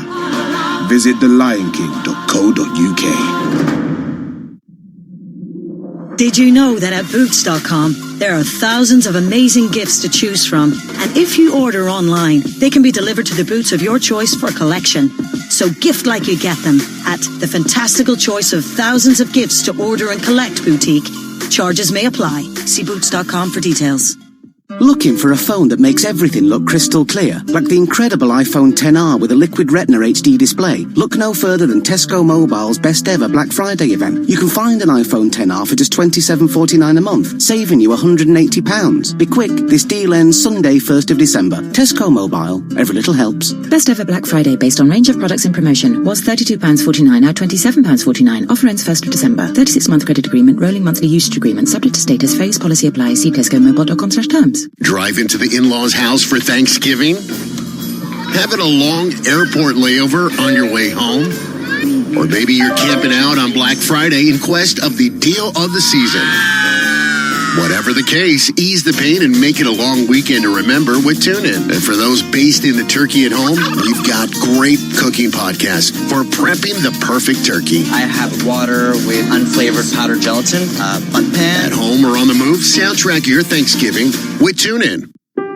Thanksgiving is all about traditions like turkey, cranberry sauce, and bickering about politics with your relatives. If the dinner table gets to be too much, escape for a bit and pop in your earbuds to listen to the excitement of the NFL on TuneIn. We've got live play-by-play of every football game, so you can listen to epic touchdowns instead of your Uncle Harold. Elliott picks his way into the end zone for the leading touchdown. Live NFL when it matters the most. Hear it all season long on TuneIn. Today at Bloomberg.com, on the Bloomberg Business app, and at TikTok on Twitter. This is Bloomberg Radio. This is Bloomberg Markets with Lisa Abramowitz and Paul Sweeney. Are we on the brink of a more serious downturn? I've always thought of the municipal bond market as a little bit of a safe haven. Banks are going to have to start paying their depositors more. Are we still in that mode where we're buying the dips? Breaking market news and insight from Bloomberg experts. Cash, if you're looking at treasury bills, provides a higher return than stocks and bonds here in the U.S. If your consumer is a woman, you're more likely to be a growth company. Longer-term interest rates can go down, even with short-term interest rates still going up a little bit. This is Bloomberg Markets with Lisa Abramowitz and Paul Sweeney on Bloomberg Radio. Coming up, we've got the latest on trade, a bit of a happier discussion when it comes to the U.S. and China meeting head-to-head. Plus, we're going to take a look at how much the U.S. consumer is expected to spend on Black Friday. Right now, though, let's head over to Greg Jarrett for a Bloomberg Business Flash. Greg. Stocks are adding to records, Lisa, following better than expected data on U.S. growth and durable goods orders. There have also been some optimistic comments from President Donald Trump on the progress in the trade talks between the China and U.S. situation. Tudlan Wen, Commerce Bank FX strategist, tells Bloomberg trade tensions with China will ease because of politics and because of President Donald Trump. Our assumption is that likely that he will take a step back, and we are already seeing that he's quite interested in striking a deal short term with China. So I think we will see some recovery and some easing in trade war tensions in the upcoming year because of the U.S. elections coming up. We check the markets every 15 minutes throughout the trading day on Bloomberg Radio. S&P 500 is up 0.2%, up 6. The Dow is little changed. The NASDAQ is up 0.5%, up 40. The 10-year is down 8/30 seconds. The yield 1.76%. West Texas Intermediate crude is now down 0.6% at 58.05 a barrel, with COMEX gold down 0.4% at 1461.40 an ounce. The dollar yen 109.38. The euro just about $1.10 even. The British pound is $1.2880. BRP jumped after it raised its full-year profit and sales forecast, adding more fuel to the rally that's made that Ski-Doo maker more valuable than its struggling former parent, Bombardier. Right now, BRP is up 0.6% in Toronto. That is a Bloomberg Business Flash. Bloomberg Markets continues now with Lisa and Paul. Great, Jared. Thank you so much. A quiet day in the markets the day before Thanksgiving. Let's get a sense of what's going on in the world of small to mid caps. We do that with Bloomberg Stocks editor Dave Wilson. Dave, what are you looking at? Bigger gains. Let's start there. The Russell 2000 index up 0.4%. The S&P 500 is only higher by 0.2%. The Russell's biggest gain belongs to AVX, whose ticker is also AVX. The chip maker has risen almost 36% after Japan's Kyocera offered to buy the 28% stake it doesn't already own for $19.50 a share. Now, note, AVX is trading at $20.43, so it's above the offer price. Raven Industries, ticker RAVN, has added more than 8.5%. The industrial product maker's earnings beat analyst average estimate in the Bloomberg survey after coming up short for 3 quarters in a row. And Box, ticker Box BOX, has advanced almost 7.5%. The online data storage provider reported an unexpected profit for the fiscal third quarter as revenue beat estimates. Now, the Russell's steepest drop belongs to Evolent Health, ticker EVH. The healthcare software maker has tumbled almost 35%. Evolent's managed care unit failed to get a Medicaid contract from Kentucky after serving the state for more than 20 years. And Central Garden and Pet's non-voting Class A shares, ticker CENTA, have lost almost 20%. Fiscal fourth quarter earnings were far below the average estimate. The company also has voting common shares in the Russell, ticker CENT, and they're down more than 19.5%. Dave Wilson, Bloomberg Stocks editor, thank you so much. Well, we have heard there are phone calls, there are meetings planned, and now it's in the final throes. And then talking about the U.S.-China trade deal, the phase one of what a number of phases should come out, perhaps, if President Trump is right. Joining us now, Sean Donnan, who's a senior trade reporter for Bloomberg News, joining us from our Washington, D.C. bureau. I'm wondering, from your perspective, does the rhetoric match any kind of detail that gives you confidence that we are on the brink in the final throes of a U.S.-China trade deal? Yeah, so we've been hearing for a few weeks now that they've been narrowing the distance between them, that they've been hammering out some details, that they're trying to get this down on paper. But this is always the hardest part. It's the end game. You leave the hardest issues to the very end in trade negotiations. So this could just as easily all fall apart. Sean, how about those tariffs that are set to go in place, I think, December 15th? Any sense of how that's going to play out and timing with a potential phase one deal? Yeah, so that's giving us the kind of deadline that these folks are working towards right now. It was beforehand November 16th, 17th, when Xi Jinping and Donald Trump were going to be at the APEC summit down in Chile. After that summit was canceled, you kind of lost that as a deadline. And so December 15th has become the new deadline for these tariffs to go into place. The big ask from the Chinese side is, hey, look, if we're going to buy lots of U.S. agricultural products, which is what Donald Trump is asking for, if we're going to give you some concessions on intellectual property and so on, we want some concessions of our own. And that is, first of all, that you are not going to go ahead with more tariffs, i.e. those December 15th tariffs, but also that you're going to roll back some of the tariffs that you've put into place since these talks broke down in May, and we had a big summer of escalation. And that is, that's what they're trying to negotiate right now, is the schedule of those tariffs. I'm also struggling to understand what phase one is versus other phases, because originally I thought that it was agriculture purchases mainly, and also tariffs getting rolled back or not implemented as promised. But now we're hearing about intellectual property and other aspects of the negotiations that, frankly, were always thought of as part of phase two, right? Right. Okay. So, I mean, the way we got to step back here, and really the way to remember this is Donald Trump set out to do a big, broad, all-encompassing trade deal with the Chinese. The efforts to do that fell apart in May. We had a whole summer of escalation that unnerved markets, where we had talk of a possible recession here in the U.S. kind of creeping in August. And come September, Donald Trump's advisors come to him and say, hey, I think we should break this down into phases. Let's try and kind of notch the wins that we already have. And that's where we get this phase one idea, which is an announced October 11th. That phase one, when it was first announced, had 4 major components. One was a resumption of agricultural purchases by the Chinese, initially at levels that we saw before the trade war, but eventually doubling, which is what Donald Trump is asking for, of what they were doing beforehand. The second element is some intellectual property concessions. Then we have a agreement on currency manipulation, and finally the Chinese also agreeing to open up their financial sector, allowing foreign investors to have wholly owned subsidiaries in China versus the joint ventures that they're required now. That's the kind of the broad outlines of phase one. After that, we get into a phase two, which will actually tackle much more difficult issues like industrial subsidies, some more IP issues like forced technology transfer, and so on. And the big question is, if you get phase one, do we ever see a phase two? And if we see a phase two, do we see that before the 2020 election? And many people think that's unlikely.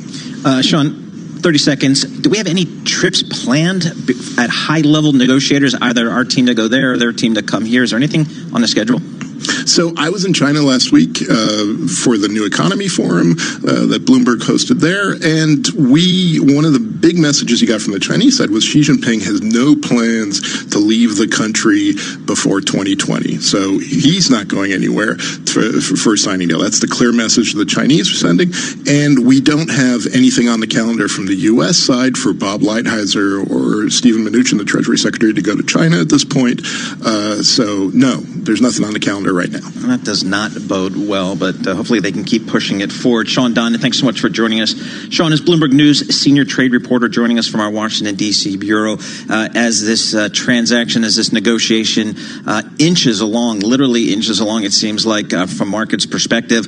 Again, a phase one deal is kind of what's being negotiated, and as we learned from Sean, one of the deadlines will be this December 15th when the tariffs are scheduled to increase it. And clearly, and I guess ideally both sides would like to have some progress there before we get to that December 15th date, which will be another escalation of the trade tension. So keep your eye on that date. Right now, let's go down to our 99.1 studios in Washington, D.C. for world and national headlines with Nathan Hager. Nathan.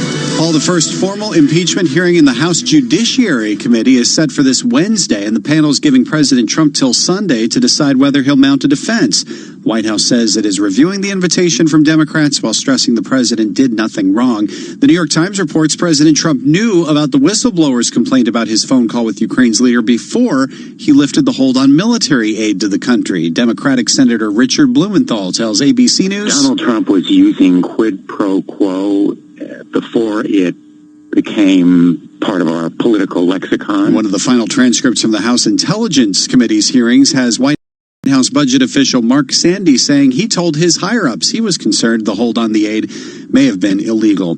Former President Jimmy Carter is out of the hospital after surgery to relieve pressure on his brain caused by bleeding from recent falls. The 95-year-old ex-president had been admitted to Emory University Hospital in Atlanta on November 11th. A spokeswoman for the Carter Center says he and Rosalind Carter look forward to enjoying Thanksgiving at home in the Plains, Georgia, where he will continue his recovery. Fire swept through a high-rise apartment building in Minneapolis overnight, killing 5 people and sending 3 others to the hospital.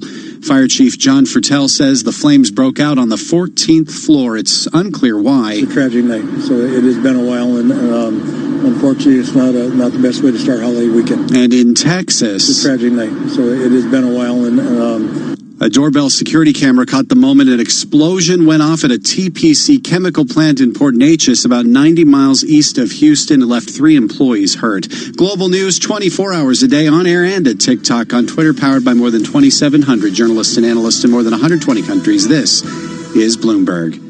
Intellectual property, one of the most valuable things we market in Asia. I understand you're trying to rival the likes of San Francisco, New York. We have our own brand of intellectual property. Let's focus first on this U.S.-China trade story. Find out why it's so valuable. Do you need to see substance in an agreement or just that they stop shouting at each other? Bloomberg Daybreak Asia, tonight at 6 Eastern on Bloomberg Radio, the Bloomberg Business app, and BloombergRadio.com.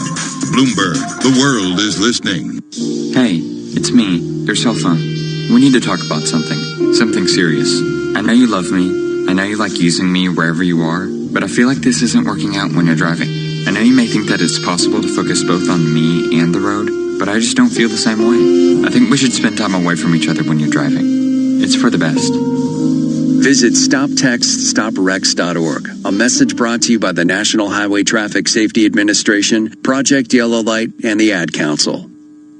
What if you could keep the top economic experts in a conference room next to your office without having to feed them? Do we need better optics? Do we need some substance? Do CEOs care about ESG? We have seen quite a lot of stimulus pumped into the system already. It's the biggest warning yet about the financial risks of climate change. Now there are more ways to hear us. Bloomberg Radio, the Bloomberg Business Radio.com and iHeartRadio apps, and at BloombergRadio.com. Bloomberg, the world is listening. Welcome back to the Dog Show. Up next, we have Satchmo. Satchmo is a member of the Shelter Pet Group. That's right, a group known especially for their couch-snuggling, ball-chasing, face-licking, and, of course, companionship. Now, let's see him in action. Look how he makes eye contact with his person. That's actually known as the treat stare. How intuitive. And now he appears to be excitedly turning in circles. The happy dance will come in with this group. But really, the best way to know an amazing shelter pet like Satchmo is to meet one. Visit theshelterpetproject.org today. Adopt. Brought to you by Maddie's Fund, the Humane Society of the United States, and the Ad Council. Are you interested? There is simply nothing else like it. Giraffe strut, bird swoop, gazelles leap. And as the music soars, the entire Serengeti comes to life around you. This is Disney's The Lion King. Experience it at London's Lyceum Theatre. Visit thelionking.co.uk.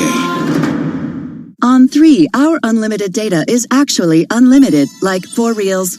That means you can scroll and scroll and scroll through all the Black Friday deals. Because we have no speed limits, no data caps, and you'll be 5G ready at no extra cost. Wow, so many savings. Our Black Friday deals are now on. Save up to £480. Switch to 3, in-store or online. See 3.co.uk/unlimited-data. Savings on selected phones on 24-month contracts. Ends 5th of December. Terms apply.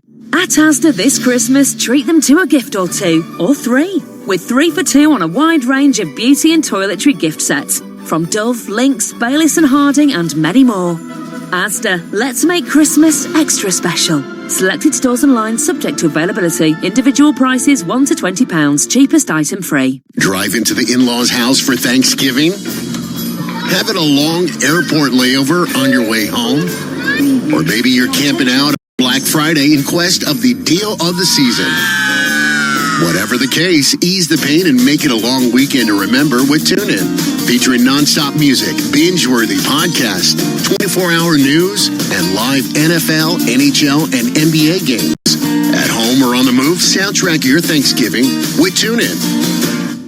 NFL fans, hear every live game on TuneIn Premium. This Thanksgiving Thursday, hear the home and away call as TuneIn features all 3 Thursday games, starting at 12:30 p.m. Eastern with the Bears at the Lions. Then, at 4:30 p.m. Eastern, the Bills at the Dallas Cowboys. And to wrap it up, eat your pumpkin pie while listening to the New Orleans Saints at the Atlanta Falcons at 8:20 p.m. Eastern. At home or on the go, hear the home and away call of every NFL game this season on TuneIn Premium. Upgrade today. College football is live on TuneIn. Listen for free to games from more than 140 schools all season long. To the 10, all the way to the checkerboards, but he stays on his feet and scores a Tennessee touchdown. It's college football rivalry week, and TuneIn has your wall-to-wall coverage. Good throw, he throws right for the end zone, caught, touchdown Georgia. This Saturday, don't miss the game. Kicking off at 9 a.m. Eastern Time, featuring bitter rivals Ohio State and Michigan. The Buckeyes are aiming to keep their perfect season intact. Edwards-Helaire spins away from a defender, inside the pylon to the left, touchdown LSU. Then, at 12:30 Eastern Time, it's the Iron Bowl, where Alabama looks to impress the playoff committee without star QB Tua Tagovailoa. But the Auburn Tigers have other plans and hope to play the role of playoff spoiler. Looks left, fires towards the end zone. Cephas, back shoulder grab, breaks a tackle, touchdown Wisconsin. Catch all the action this Saturday. Just search college football to find your game. Pascal gobbles up the rebound and slams it down. Catch your favorite NBA team right here on TuneIn. A step back, deep three is up and in. Search NBA on TuneIn and hear all the action. The NBA lives on TuneIn. You're listening to TuneIn, where you can hear all the audio you love in one place. Live NFL games, the hottest music, breaking news, and podcasts. Push play and go about your day, only on TuneIn. 24 hours a day at Bloomberg.com, the Bloomberg Business app, and at TikTok on Twitter. This is a Bloomberg Business Flash. Stocks are higher as the risk-on mood that's driven American benchmarks to record highs showed few signs of abating. The dollar strengthening and Treasury yields are up as well. We check the numbers every 15 minutes throughout the trading day on Bloomberg Radio. S&P 500's up 0.2%, up 5. The Dow's little change, down 8, and the Nasdaq's up 0.4%, up 37. The 10-year is down 7/30 seconds. The yield is 1.76%. West Texas Intermediate crude is now down 1% at $57.85 a barrel. COMEX gold's down 0.4% at $14.61 an ounce. The dollar yen, 109.36. The euro, $1.995. And the British pound, $1.2891. Demand for U.S. business equipment unexpectedly increased in October by the most since the start of the year, a respite from capital spending downturn that weighed on third quarter economic growth. That's a Bloomberg Business Flash. I'm Greg Jarrett. You're listening to Bloomberg Markets with Lisa Abramowitz and Paul Sweeney on Bloomberg Radio. Well, it is the day before Thanksgiving. People are gearing up for family and friends and food, and also for a lot of us, shopping on maybe even tomorrow evening, heading into Black Friday and Cyber Monday. To get a preview, we welcome Mark Hamrick, Senior Economic Analyst at Bankrate.com, joining us on the phone from Washington, D.C. Mark, thanks so much for joining us. Love to get your thoughts on how you think this holiday shopping season is going to kick off on, let's call it Friday. Sure. Good to be with you, Paul and Lisa. Well, I'm sure it'll start off with a bang. Obviously, through this shopping period, which truly begins before November 1st, 40% of Americans indicated they would start their holiday shopping in that time frame. Hold on a second. When is it just shopping? I mean, if you're starting it before November 1st, can we just call it shopping, or is it specifically for the holidays? No, I think it's an intention to buy holiday gifts, and I think from a consumer standpoint, that's quite wise, because we know that this industry is promotional almost all the time anymore because it's so competitive. And from a Bankrate perspective, I also like the idea of not sort of taking the hit to either the bank account or the credit cards, late in the year if you have the ability to spread out those purchases. So to answer your question from a Bankrate data perspective, we did ask Americans, by the way, and just published a survey this week, whether they intend to spend more, less, or about the same, and 52% of Americans said they intend to spend about the same as last year. Only 13% said they'd spend more, and 22% said they'd spend less. So we know so how does this cohere with the idea that this is the best time ever for consumers and that they're more confident than ever heading into Black Friday? I guess the question, best time for consumers, I'd want to play that out a little bit and have an idea about how that works exactly. But there's plenty of competition out there, and between online and brick and mortar, you certainly can pick and choose, and particularly in the apparel world, where it feels like that is sort of yesterday's news in the sense of things to have. So, I think also consumers are always consuming, right? And so the question is, I think for a lot of people who are, you might call them well-qualified consumers, what do they need? And for many, the answer is not much, and I think that's one of the reasons why purchase of experiences has become more of a thing, because you can always have more experiences, but you don't necessarily need another sweater. So, Mark, give us a sense of, from your survey work, are people going to spend money they have, or are they going to rack up some debt here going into the holiday season? Yeah, and of course, that's one of our key concerns, right? And I think it should be our concern as a society or as a nation as well. And so I suppose the good news here is that a slight majority, 56%, said that they're going to spend money that they already have. And then of those who gave us an answer, in other words, if they had an idea about where they would use their financial resources, 37% said they'd use some combination of credit in that mix. Only about 6% indicated that they would use either most or all with credit. So only 6% are leaning heavily on the plastic. Which raises a question in my mind. mind. We've heard about the strength of the consumer powering the economic recovery in the United States over the past 5-10 years. I'm trying to understand how much this has been done on credit and how much further it has to go, given the fact that rates are still low, but that we are starting to see delinquencies tick up a bit, at least in credit cards and auto loans. Well, rates are low from a credit card perspective, right? We survey this all the time, and the average rate for a consumer credit card is 18%. Of course, you don't need to take that 18% hit if you're paying the balance off within the month, and then store cards are above 20. I love the use of reward-oriented credit cards personally, but I loathe the idea of allowing those balances to go beyond 30 days.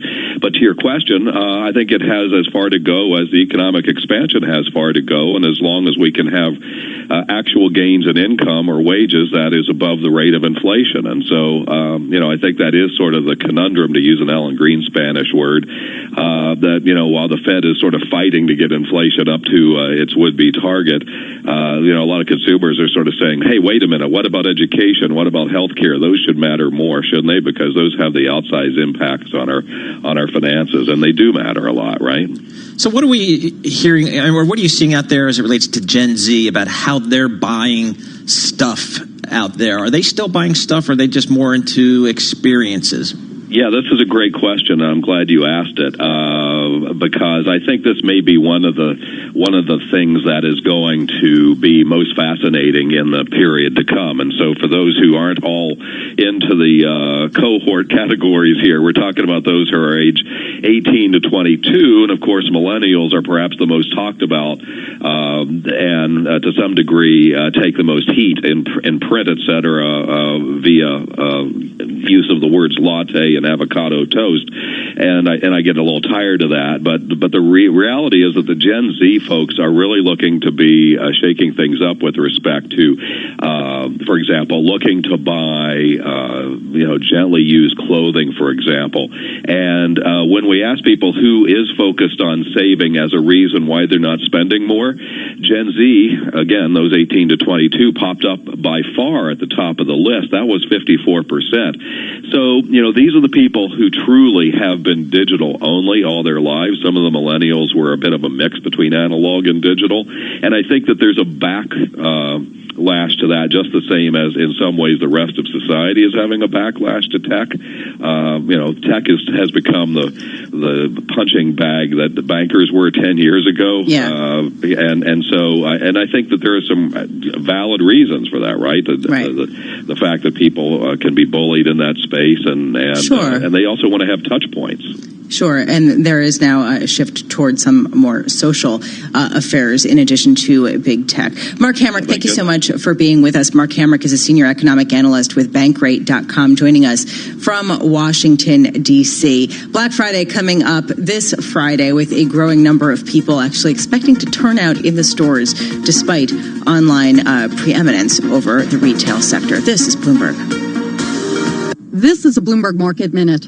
Stocks are little changed this Wednesday. Boeing weighing on the Dow after a Seattle Times report showed damage to a plane during a test was greater than previously disclosed.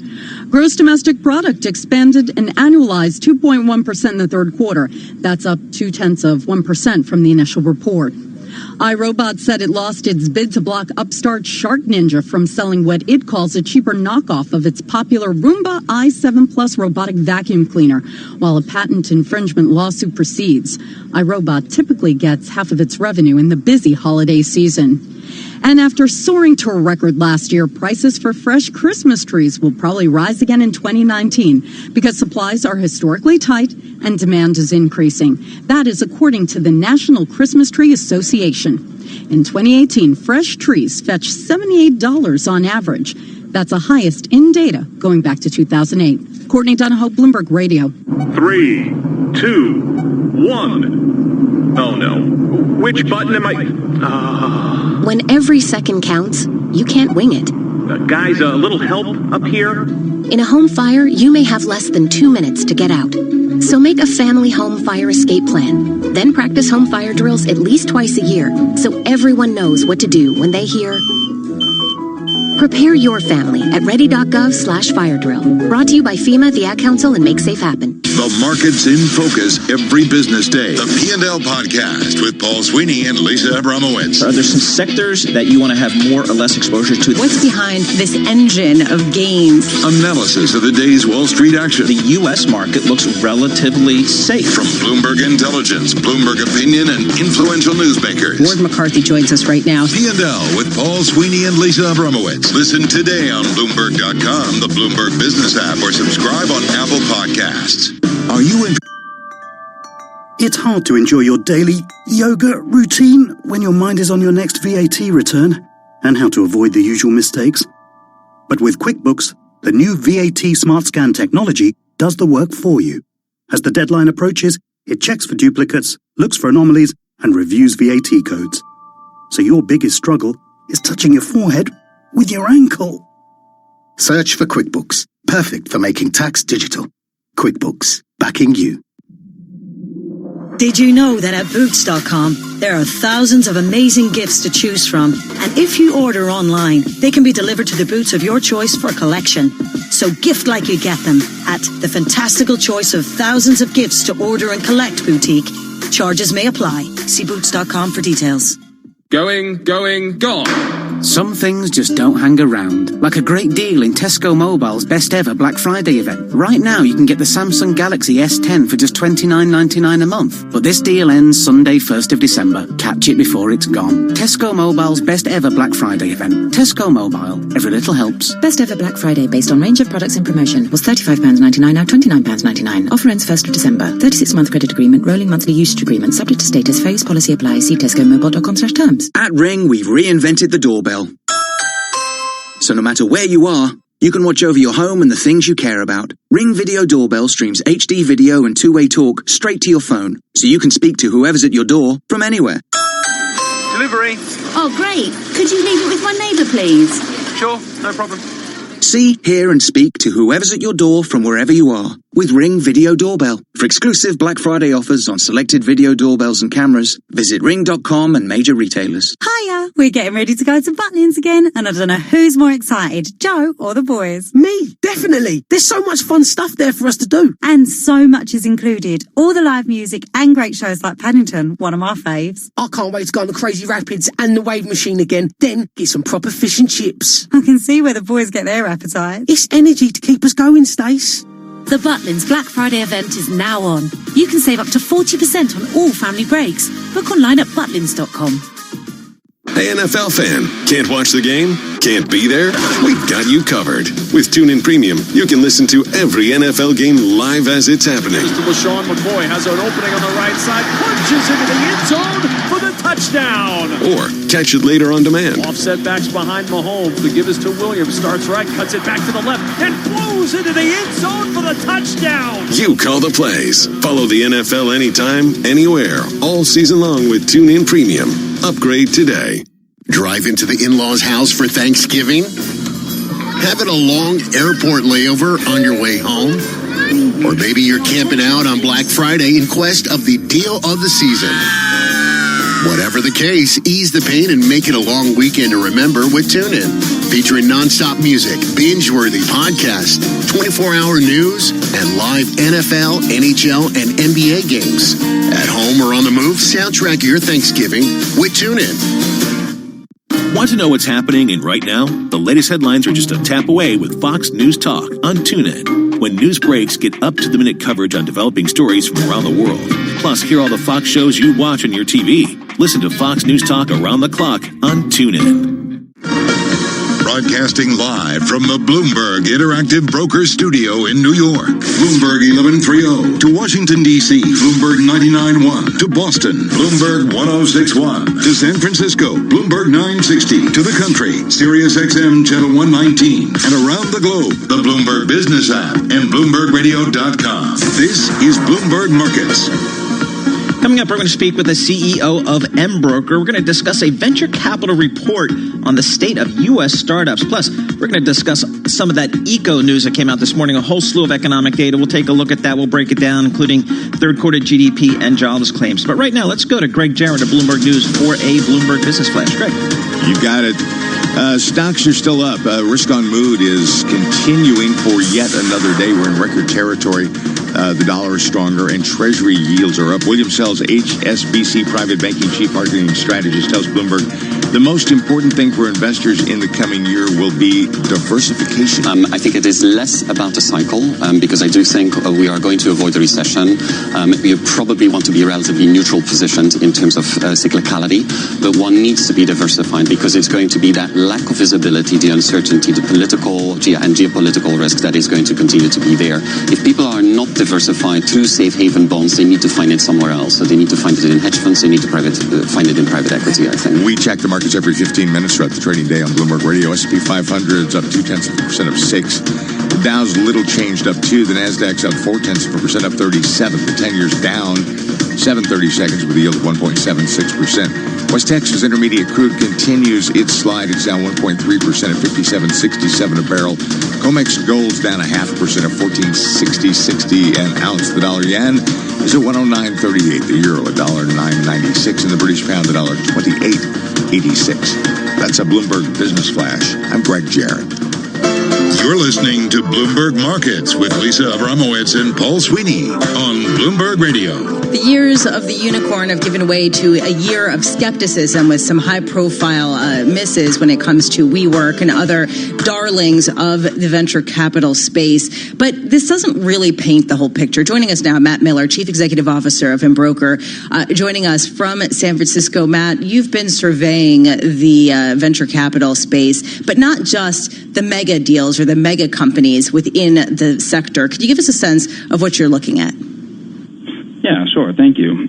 We work with thousands of venture-backed companies. Our company builds an online platform for insurance, and venture-backed companies are one of our main customer segments. So we get data from thousands of backed companies, both small ones and large ones. And a few days ago, we published a report with our findings on all of the data from 2019 that we see across the entire venture industry. So what are some of the key takeaways from your report? Because, again, as Lisa suggested, the VC community, Silicon Valley broadly defined, has taken some lumps here in the public market. Yeah, look, I mean, I think when you look at the numbers, there's a lot of talk about a funding slowdown or we're expecting one, but you don't really see it yet. I think what we see is funding activity is still quite strong, particularly in early and middle stage investments. And so I think that we also see companies that are still able actually to raise pretty sizable amounts of money, despite having relatively small or even being pre-revenue. So I think from a deal activity standpoint, at least right now, you still see investors trying to lean in and get deals done. How about the actual companies? How are they doing? I think, obviously it varies across the span. I mean, there are companies that are doing quite well, companies that are potentially slowing down and starting to hoard cash. I think one interesting trend we see when we look at the data is that companies in California certainly are hiring fewer people relative to the amount of funding that they've raised than companies in other parts of the country. I think obviously a part of that is just due to the cost of hiring here, but I think a part of it could also be companies that are trying to preserve capital. What are the sectors right now that VCs are allocating maybe more money than maybe we've seen in the past? Yeah, I think certainly one of the things that we see is fintech continuing to be particularly strong, both in terms of average size of deals and overall deal flow. So I think that's an area where both just judging from the investor sentiment that we connect with, but also looking at the numbers, I think we should expect to see pretty wide and continued pattern of growth for fintech companies. But also I think we start to see still some decent traction in consumer goods and consumer hardware, and so companies that have had a couple big exits in the space, and I think there's investors that are still leaning in. Can you give us a sense of the investments made by the venture capital community and sort of the trend line of them? Are they increasing? Are they decreasing? Are they tending to shift more toward the higher, bigger companies or the smaller ones? What are you seeing? Yeah, I think we see, in general, it depends a little bit on the sector, but overall, pattern of growth. If you look at the deal volume of total funding, I think you do see a lot of still large growth deals coming into a relatively small number of startups that are those that have the most traction momentum. But when you broaden the aperture and look across the entire spectrum, I think you continue to see a reasonably strong amount of activity, and not just in the usual places of California and New York, but I think small venture deals are getting done increasingly across the entire country. I think one thing we definitely see is that as companies start to branch out, even though San Francisco is still the bulk of where we see most funding activity, there are places like Utah and Texas where we're starting to see a growth of startups and a growth of some early stage deals as investors get more comfortable with technology companies being built outside of just the Bay Area. So, Matt, I know there's seed rounds, Series A, Series B. Are all those kinds of rounds, those tranches, do they share similarities in terms of strength or lack of strength? It's a good question. Actually, probably not. It really depends. I think you can look at companies that call around a seed round or call around a Series A that have wildly different sizes of revenue and number of employees. And so to some degree, I think the naming nomenclature really just varies depending on how companies are trying to position themselves. But I think you do see certain trends, like to raise a Series A round, I think most companies want to have an established business model, real revenue in the door, maybe not quite yet proven traction, but certainly enough points where you can justify a larger size investment. And companies that move on to a Series B of, call it, $10 to $15 million or more, tend to have a repeatable business model where you're doing something that works. People are generally can see the pattern and see how you can grow into a much larger business. So even though I think there are differences specifically between companies at each round, right, you do see some trends that tend to continue. Matt Miller, thanks so much for joining us. Appreciate your thoughts on the venture capital world. Matt Miller is the CEO of MBroker. They've just put out a report kind of detailing their views, kind of what they're seeing in the venture capital community. And I think it's a timely discussion because, as you mentioned, Lisa, 2019, we came into the year thinking, boy, we're going to really spread the wealth of the venture capital and private equity community to the public markets and public investors with, the Ubers and Lyfts of the world and WeWorks, of course. And some of those big high-profile deals obviously have been very disappointing for public equity investors. So I think the story we hear from the VC community is, yes, there were some big disappointments, but there's a lot of smaller, mid-sized deals that continue to work well. I got to say, one of the most compelling ideas of the year to me is Len Sherman over at Columbia Business School talking about blitzscaling and how some of these companies in the venture capital space have gotten such big investments because of the size of venture capital funds that it's actually made it challenging for them to continue with their sort of innovative approach. I really think that one is something we got to keep harping on a little bit. Exactly, and they raised so much money in the private markets. Right now, let's head down to our 99.1 studios in Washington, D.C. for world and national headlines with Nathan Hager. Nathan. All right, thanks, Paul. The White House says it is reviewing an invitation for President Trump to testify in next week's impeachment hearings. The House Judiciary Committee will hold its first one on Wednesday. Democrats have given the president till this Sunday to decide whether to mount a defense. Pennsylvania's Madeline Dean is one of those House Judiciary Democrats. I hope the president does come forward or have his counsel come forward so that they can fully participate. White House spokeswoman Stephanie Grisham says even as they review the offer, the president did nothing wrong. The U.S. Trade Representative will announce on Monday what, if any, retaliatory action the Trump administration will take over a digital services tax in France that'll hit large U.S. tech companies. Bloomberg's Irv Chapman reports from Washington. French President Macron enacted a 3% tax on revenue the biggest web companies earn in France. Margaret Vestager, who's taking charge of digital commerce at the European Union, spoke of international negotiations to resolve the issue in a Bloomberg interview. We are strong believers in a global agreement. I'm very happy to see the progress made. Of course, that would be the better solution. But if that cannot be met, when you look at all the businesses who pay their taxes, it would only be fair that we pick it up again if a global solution is not possible. President Trump has threatened a punitive tariff on French wine. In Washington, Irv Chapman, Bloomberg Radio. Former White House National Security Advisor Michael Flynn's sentencing for lying to the FBI has been delayed again. Prosecutors and Flynn's attorneys agree it should wait until the Justice Department releases its findings on the origins of Special Counsel Robert Mueller's Russia investigation. No new sentencing date has been set. Global news 24 hours a day on air. And a TikTok on Twitter, powered by more than 2,700 journalists and analysts in more than 120 countries. This is Bloomberg. Business is constantly evolving. Is your financial printer evolving to keep ahead of the curve? At Command Financial, we are redefining financial printing by providing industry-leading expertise, leveraging technology, and honing processes and best practices. Every day, Command helps SEC registrants, as well as members of their working groups, including securities attorneys and investment bankers, prepare, file, and disseminate regulatory and disclosure documents, such as registration statements, M&A documents, and mutual fund prospectuses and reports. Command provides a full range of services to help you effectively complete your deal, meet your disclosure requirements, and achieve your shareholder communications objectives. Visit our website at commandfinancial.com and learn how we're evolving, not only with the times, but also with your business requirements. Command Financial, redefining financial printing.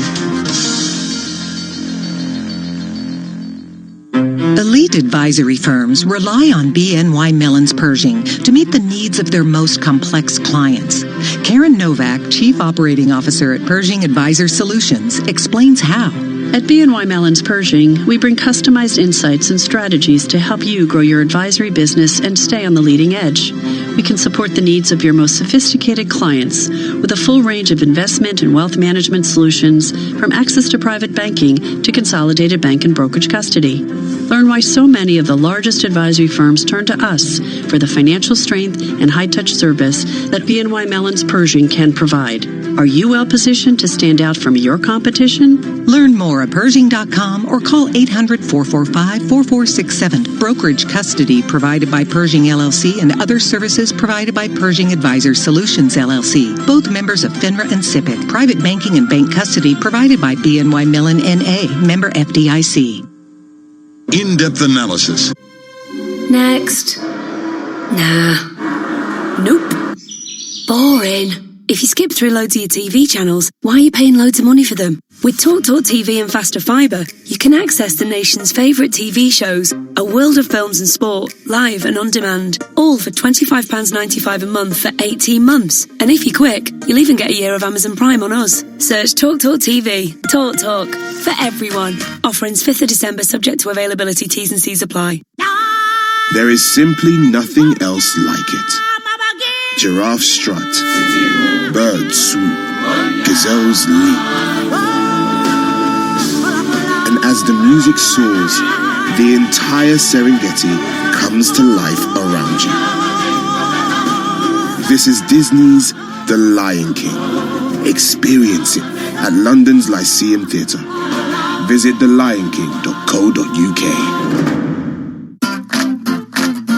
It's here. At Amazon this Christmas, our Black Friday sale has new deals every day. So there'll be more, and more. Oh, I love it. The Amazon Black Friday sale. Delivering all you need for less. Now on. Ends Friday 29th of November. Everybody needs somebody to love. Someone to love. Someone to love. Someone to love. Did you know that at Boots.com, there are thousands of amazing gifts to choose from, and if you order online, they can be delivered to the boots of your choice for collection. So gift like you get them at the fantastical choice of thousands of gifts to order and collect boutique. Charges may apply. See Boots.com for details. If there's one thing you look forward to most on Thanksgiving, besides stuffing yourself with bottomless mashed potatoes and gravy, oh yeah, it's football.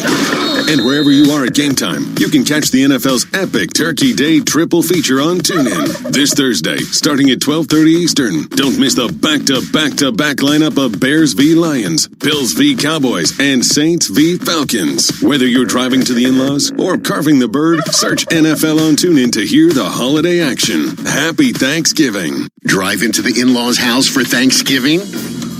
Having a long airport layover on your way home?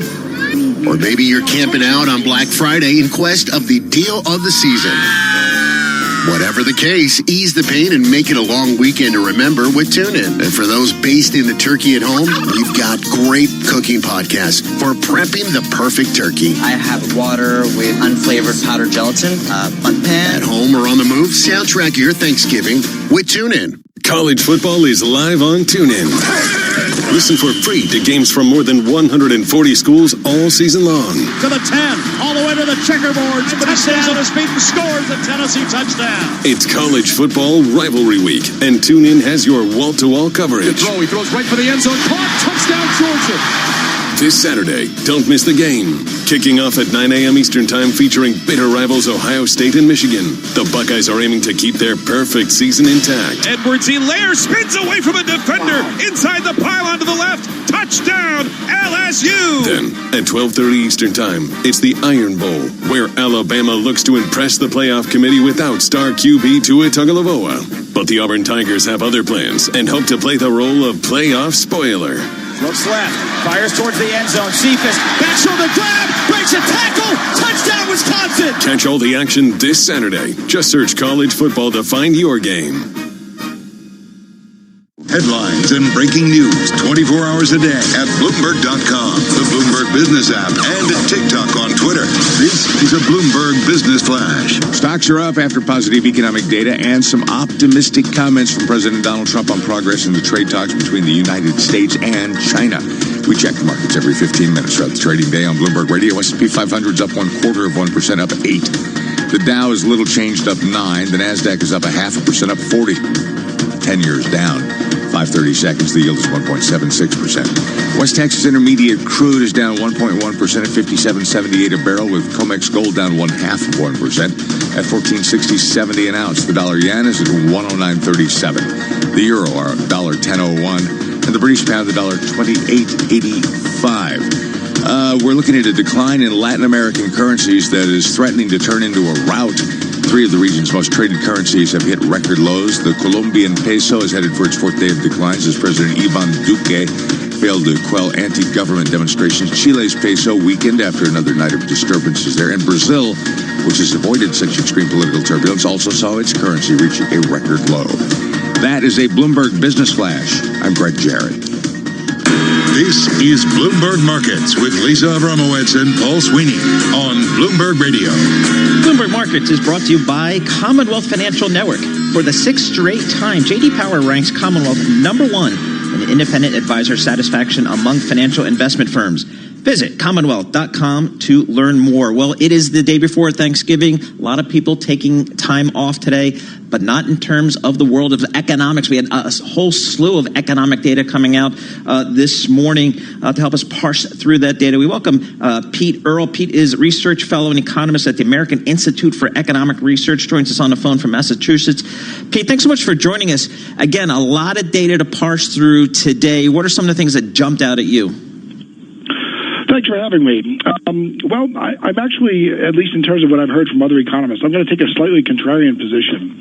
We see that the U.S. economy is definitely slowing, but the one thing that I'm noticing is the pace of the slowdown. The current economic environment has it has a turning radius of a space shuttle, which I guess is a foundation to both its a testament to its solid foundation and a result of how long it's lasted.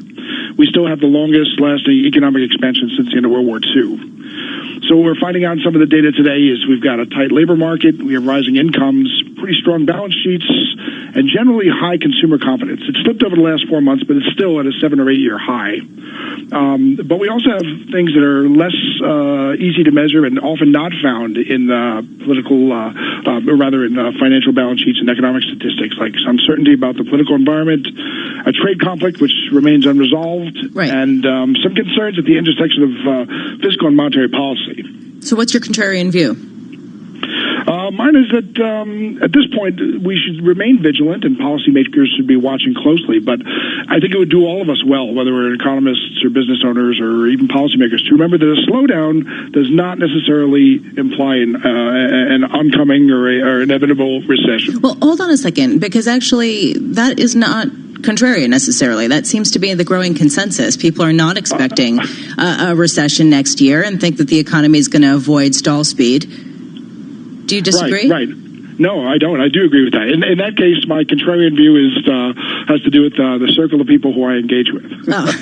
So, Pete, give us a sense of the consumer. The consumer has been the one to really power this economy on, and it's going to have to, if you look at what's going on in manufacturing and business investment. We had a little bit of a pickup today, but generally that's been the weak part. Can the consumer continue to carry this economy? So that's it's an interesting thing. I'm not as worried about consumer confidence as I am about U.S. consumer health. I mean, and this ties to other issues, but we have 80% of Americans report living paycheck to paycheck. 30% of them 30% of them are in the middle class, and 3/4 of them are in debt. So, whatever their confidence may be, their ability to continue to spend, I think, is somewhat questionable. What is stall speed here? Oh boy, in terms of quarterly GDP or something like that. I think we're about at it now. Maybe 1 point. I mean, if I were to estimate, I haven't done a lot of calculations on this. I would say 1.7 to 2.1% in this area. The reason why I ask is below which we would stall, right? Okay, so the question is, what's the sort of tipping factor here? And if we don't get a trade deal, could that tip us into the stall speed that is a death spiral when it comes to economic cycles? Right. I'm not sure about that. I mean, so far, there were a lot of expectations about what the Chinese would do when faced with this 25% tariff, up to 25% on about $370 billion worth of imports. But what we found is that Chinese firms are not cutting prices more to an extent that we would have thought. We would have thought they would have offset tariffs by cutting their prices about 20%. But in fact, they've only cut them between 2 and 5%. And there's a couple of reasons for that. It may be that their profit margins are already tiny, that they don't have as many competitors, that sort of thing. But it seems that the Chinese exporters don't want to set off a domino effect. I do have some concerns about what the tipping points are, and they are not. I mean, it would be great if we had got a trade deal soon. That would definitely promote business confidence. But I have some other concerns about what the tipping point may come from. And again, a lot of it has to do with political uncertainty and that sort of thing. How about just stay on trade for a little bit? December 15th is a big day, potentially more tariffs on more goods. If that were to occur, what would be the economic impact in your opinion? I think it would be very bad for two reasons. First of all, it would be new tariffs, which are bad, and second of all, it would indicate that the current spate or the current talks the group of talks that are going on right now. Not only did they fail, but they seem to have gotten worse or to have fallen through in a big way. Because right now, it seems that the so-called trade war is kind of a cold war, right? It's not really escalating, but it's going back and forth. But I think that would represent a definitive escalation. And I do think it would be it would have pernicious effects on investors and on everybody, and on business people. Pete Earle, thank you so much for being with us. Pete Earle is research fellow and economist at the American Institute for Economic Research, joining us from Massachusetts. Happy Thanksgiving to you. And we are looking at a day that started slow and is petering out as we head toward Turkey Day. And as we talk about Turkey, there was a story that caught my eye. Okay. America's cattle ranchers are fighting back against fake meat. How they're going to deal with the idea that people are gravitating towards synthetically created meat. That's a good point. I haven't seen the data that shows kind of the growth of that fake meat industry, and to get a sense of whether it really is, digging into real, the beef industry itself. Not yet, although people are suspecting that in the future that is the goal, right? Is to basically displace some of the meat industry, and cattle ranchers are creating digital assistants, for example, that says things like, or the digital assistant will say things like, the best alternative to beef is more beef. And they're trying to show that it's not the same thing, and that fake meat should not be included in the same category. Even though when you go to the grocery store, it's in the same area. Now, are you eating turkey tomorrow? Of course, yeah. Okay, real turkey, not the fake turkey? Tofurkey. Tofurkey. I'm not doing tofurkey, and I know that Tom Keene thinks that I'm granola girl.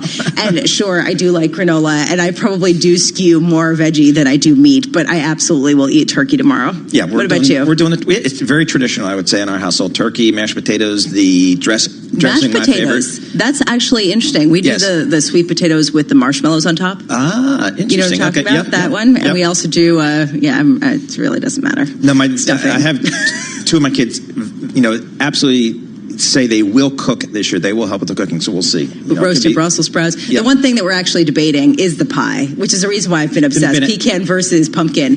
For us, it's apple versus pumpkin. Yeah, I'm saying that's how we pumpkin, go too. but you go apple. I go apple. You go apple. Yeah. I go pumpkin. Yeah. Well, We'll do that both does it for us. We'll see how it goes. This is a special edition, Thanksgiving cooking edition of Bloomberg Markets, where Paul Sweeney and myself give you advice on pies.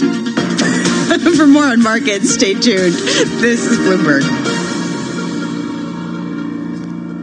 In addition to Bloomberg Radio, you can catch the latest news and biggest newsmakers on Bloomberg Television. Look for us on DirecTV Channel 353 or check your local listings. Deals, quotes. 'Tis the season to be hunched over your laptop. Not on our watch. In real life, you can fill your senses and your baskets. Feel all the sights, sounds, lols, and OMGs. Wear laughing emojis on actual smiley faces. Battery is running low. Take the kids to Santa's Grotto. In real life, you can find just the right present using the most advanced search engine in the world. Your eyes. We heart in real life. Brent Cross, London. Free parking for all sleighs and cars. It's here at Amazon this Christmas. Our Black Friday sale has new deals every day. So there'll be more, and more. Oh, I love it. The Amazon Black Friday sale. Delivering all you need for less. Now on. Ends Friday 29th of November. Everybody needs somebody to love. Someone to love. Someone to love. At TUI, we can help you find the perfect getaway for two. We fly to over 70 destinations worldwide, so wherever you have in mind, we'll help you get there. This Black Friday, you can save up to £150 per booking, and you'll automatically get the chance to win the cost of your holiday back. Book online or in-store with one of our travel experts. At TUI, we cross the T's, dot the I's, and put you in the middle. Offer available on selected holidays for a limited time and subject to availability. Booking T's and C's apply. At All Protected. Oh, what a brilliant photo. Look at Danny in the background laughing. And Matt smiling. Wait, is he holding hands with Sarah? You're kidding! Don't miss a thing. Like being able to claim a pair of Silver Galaxy Buds when you purchase the Samsung Galaxy A95G before the 2nd of December. The Samsung A95G has 4 cameras, so you can capture every detail, because the detail matters. Get the latest Samsung Galaxy A95G now at your local 3shop or 3.co.uk. Offer available on purchase made by 2nd of December 2019 and claimed online within 30 days. T's and C's apply. Hey, NFL fan, can't watch the game? Can't be there? We've got you covered. With TuneIn Premium, you can listen to every NFL game live as it's happening. LaShawn McCoy has an opening on the right side, punches into the end zone for the touchdown. Or catch it later on demand. Offset backs behind Mahomes. The give is to Williams. Starts right, cuts it back to the left, and blows into the end zone for the touchdown. You call the plays. Follow the NFL anytime, anywhere, all season long with TuneIn Premium. Upgrade today. Drive into the in-laws' house for Thanksgiving? Having a long airport layover on your way home? Or maybe you're camping out on Black Friday in quest of the deal of the season. Whatever the case, ease the pain and make it a long weekend to remember with TuneIn. Featuring nonstop music, binge-worthy podcasts, 24-hour news, and live NFL, NHL, and NBA games. At home or on the move, soundtrack your Thanksgiving with TuneIn. 24 hours a day at Bloomberg.com, on the Bloomberg Business app, and at TikTok on Twitter. This is Bloomberg Radio.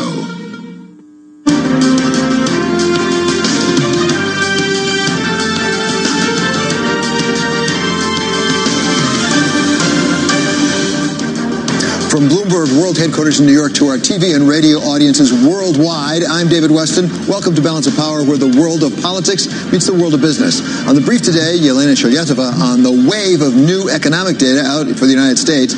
From Washington, Kevin Cirilli on a new poll showing Elizabeth Warren slipping in the presidential race. And from London, Therese Raphael on Jeremy Corbyn's latest attack on Prime Minister Johnson. So, Yelena, we were together actually earlier today when we had the first round of data come out, which was really for the third quarter, second read in GDP. But now we have new data for October. Where do we stand? Okay, so all this means slower growth going into the fourth quarter of the year. So personal income and spending report indicated a decelerating trajectory of personal income growth. A little disappointing. Disappointing, absolutely. So if growth in personal spending continues at the same pace, it would imply significant deceleration from 2.9% growth in the third quarter to something like 1.6% in the final quarter of the year, which also implies GDP is not going to be that great in the final quarter of the year. So you're with Bloomberg Economics. What are you projecting right now for the fourth quarter? Because that's sort of the critical question. There's a pretty wide range of what people are projecting. Sure, and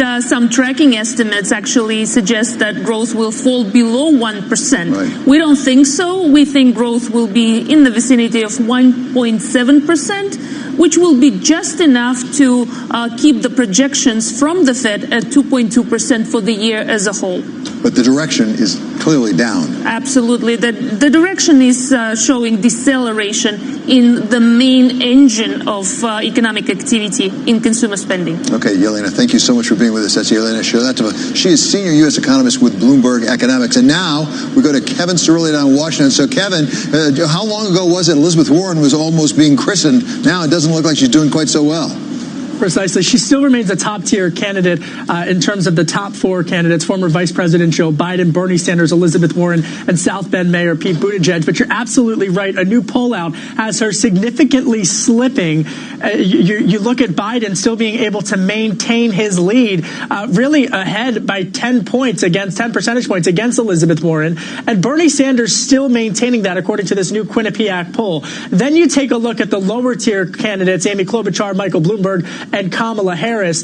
But really, good news for Joe Biden. I'm told by sources connected to his campaign that they are fully prepared for a long delegate fight beyond Super Tuesday, heading into the convention.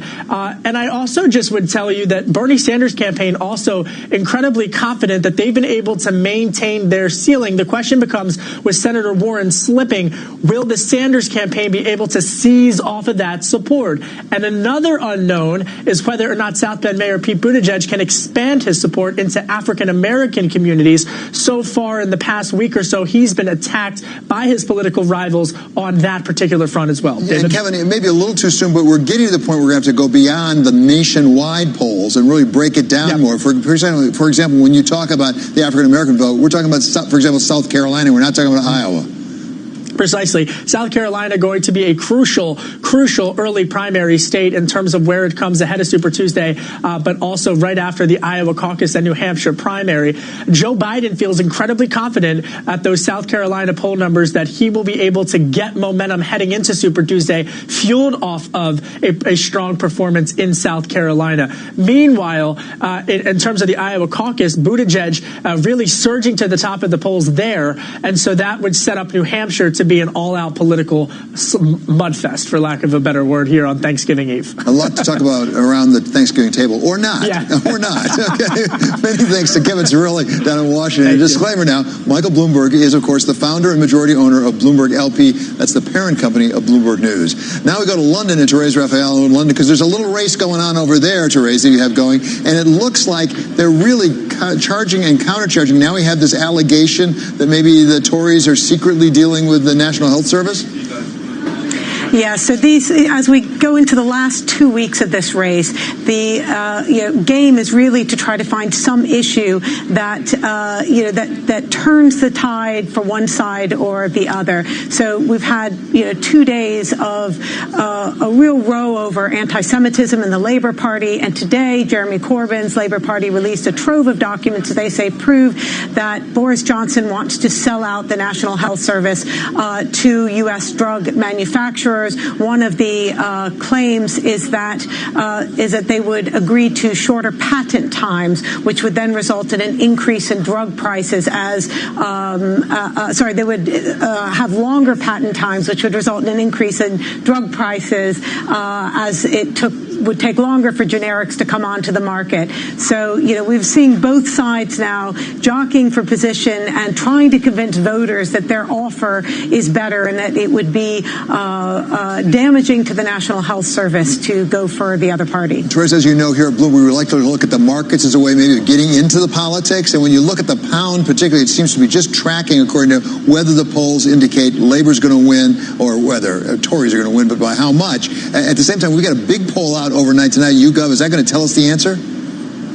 Well, that's going to be one to watch, and it's because they use a new methodology that was remarkably accurate in 2017 called MRP, and what it does is it takes a much larger sample size, and then it sort of graphs the answers onto the different constituencies. So it gives us the first real picture of how the vote might break down by constituency. In the UK, because it has a winner-takes-all system by each constituency, that can matter a lot. So that comes out at 10 p.m. at night, and I think traders are going to be watching that closely because it was accurate in 2017. But, polls have been wrong before, and YouGov is very careful to say that this is not a perfect methodology. And, of course, a lot of these questions were asked before the recent anti-Semitism row really heated up. Yeah, if you find a perfect methodology, you let us know, all right? Therese, I haven't found it yet. Therese Raphael of Bloomberg Opinion reporting from London. And now we get a check on how the markets are reacting to today's top stories. Joining us now is Abigail Doolittle. I must say, Abigail, when I came in early this morning in the futures, it was all up because of trade. At the same time, now it looks a little more mixed. Well, we had some mixed economic data. You were just talking about those consumer spending and income numbers, a little bit disappointing. The consumer, 2/3 of the economy. So if there was any sort of a trend right now, it's sort of a one-off. But if there's any sort of a trend, that could be a worry. On the other hand, durable goods came in a little bit better. Mortgages came in a little bit better. But pending home sales, that's a leading indicator, slipped. So a mixed bag there in terms of the economic data. But overall, we're looking at another day of record highs. So today before Thanksgiving, I have to ask, what's the volume like? Because we have to be a little careful about reading these numbers. Yes, super light. And actually, the gains that we're seeing right now will mix because the Dow is down slightly. Though they're actually slightly larger than I would have expected. Yesterday, it felt like the moves were slightly smaller. But if we close higher, the 26th record close for the S&P 500 in this recent streak, pretty extraordinary. Well, it's worth remembering we are at or close to those records. Yes, we are. But did Deere affect the Dow? The Deere is weighing on the Dow a little bit, their outlook, and that could be a concern because of course, those big ticket items. Another concern could be the VIX, that quote-unquote fear index. It's super low, but some are saying it's complacent. And if you take a look at the VIX curve, which prices out for the future, it suggests some think that there could be some big volatility ahead in 2020. But right now, it seems like this melt-up is just continuing. Okay, Abigail, thank you so much. That's Abigail Doolittle bringing us up to date on the markets. And now, return to Ritika Gupta for Bloomberg First Word News. Thanks, David. The death toll from an earthquake in Albania has now risen to more than 24 confirmed fatalities. The country's defense ministry confirmed the deaths, adding more than 650 others were injured as a result of yesterday's magnitude 6.4 quake. The country has declared today a day of mourning as rescuers search through the rubble of multiple collapsed buildings where people are still believed to be trapped. The European Union's new boss has pledged major policy changes to address some of the bloc's biggest problems, from defence to climate change. Ursula von der Leyen will be the first woman to assume the role of the European Commission president next week. In an interview with Bloomberg today, she said a European defence union could play a complementary role to NATO. Without any question, NATO is the strongest military alliance in the world. The European Union has a different role. Of course, we have many European member states that are also members in NATO alliance. And as Europeans, I see fields where we do not need NATO, but the European Union is called upon. And for example, if you remember 5 years ago in Mali, the European Union had the will to answer the crisis and to fight terror, but neither the procedures nor the structures. Therefore, we're building up the European Defence Union since 3 years, knowing that it will be complementary to NATO. Von der Leyen has vowed to take a pragmatic approach, pledging to build consensus to pursue policy priorities. And President Trump says talks on a China trade deal are, quote, in the final throes, but he insists he'll hold up an agreement unless it's a good one. The first phase is expected to include Chinese commitments to buy more American farm products. A possible stumbling block is how to roll back tariffs. Former President Jimmy Carter has been released from Emory University Hospital in Atlanta. He had been recuperating from surgery to relieve pressure on his brain caused by bleeding from a fall. A statement from the Carter Center says he will continue to recover at his home in Georgia. Carter needed hip replacement surgery after falling earlier in the year, and he fell twice in October, hitting his head at least once.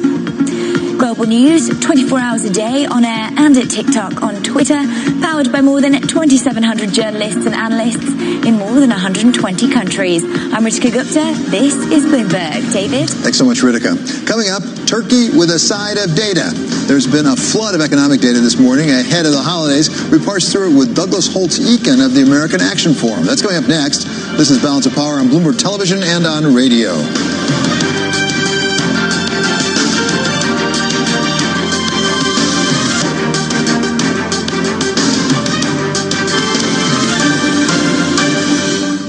You're not supposed to begin the race before the... 1 in 10 Londoners surveyed said they'll give more to charity in the next 12 months. Are you one of them? At CAF, we help generous people like you support their favourite charities by making giving simple. And we provide charities with the tools they need to perform at their best. So together, we can make a bigger difference for our communities. We're a charity and a champion for better giving. We are CAF, and we make giving count. Visit cafonline.org to find out more. Next. Nah. Nope. Boring. If you skip through loads of your TV channels, why are you paying loads of money for them? With TalkTalk TV and Faster Fibre, you can access the nation's favourite TV shows, a world of films and sport, live and on demand, all for £25.95 a month for 18 months. And if you're quick, you'll even get a year of Amazon Prime on us. Search TalkTalk TV. TalkTalk. For everyone. Offerings 5th of December, subject to availability. T's and C's apply. And breaking news 24 hours a day at Bloomberg.com, the Bloomberg Business app, and at TikTok on Twitter. This is a Bloomberg Business Flash. From Bloomberg World Headquarters in New York, I'm Doug Krisner. Much of the U.S. equity market is holding on to modest gains. Volume very light, as you might expect, ahead of the Thanksgiving holiday. Right now, the Dow is up less than 0.1%. S&P 500 better by about 0.3%. NASDAQ Composite pushing higher by about 0.6%. Weakness in shares of Boeing. Stock is down 0.8%. The company has lost the authority to declare the 737 MAX airworthy. The FAA will issue future certifications. Now, previously, Boeing was able to issue its own certificates. At the same time, the Wall Street Journal reporting that European and Mid-Eastern regulators will conduct independent certification reviews of Boeing's next new aircraft. Also seeing weakness in shares of Deere & Company. The company delivered a cautious outlook for the year ahead, given trade tensions and difficult growing conditions for North American farmers. Construction purchases also set to decline. Stock is down 5%. Back to the Balance of Power and David Weston. This is Balance of Power on Bloomberg Television and on radio. I'm David Weston. This morning, we got a rush of economic data. The U.S. economy expanding 2.1% in the third quarter. That was better than the initially reported 1.9%, while demand for U.S. business equipment unexpectedly increased in October by the most this year. Here to take us through it all is Douglas Holtz-Eakin. He's former director of the CBO and current president of the American Action Forum. He's joining us from Washington. So, Douglas, thank you so much for being with us. What did you make of these data? Because when I first saw them, the third quarter numbers, which was the second read, were encouraging, but then I saw the October numbers, maybe not quite so much. Yeah, no, it's a great day when you get a lot of numbers. So let's just sort of walk through them. I think on balance, this is a good day for economic data, but the GDP got revised in some important places, most notably business fixed investment got revised up a little bit. So did inventories. That's transitory. I wouldn't get carried away with that, but this has been an economy that's been carried by the consumer. What's been missing is some strength out of the business sector. We saw a really good sales number for new homes last month, and we saw existing home sales up. We've seen a record pace since 2007 for permits and starts. So that feeds into the notion that somehow we're going to get residential construction and business fixed investment sort of picking up some of the load of carrying the economy. That's the good news piece. And as you mentioned, the non-defense capital goods were up quite sharply, 1.2%. I think really if you took out the Boeing impact from the 737 MAX, this would all look really good. I mean, there would be no downside. So tell us about the curve, because clearly the economy is slowing down somewhat. Certainly we're not up at the 3-4% level. We're slowing down. What does that curve look like? Is it leveling out as we go into the fourth quarter? Is it going to come down some more?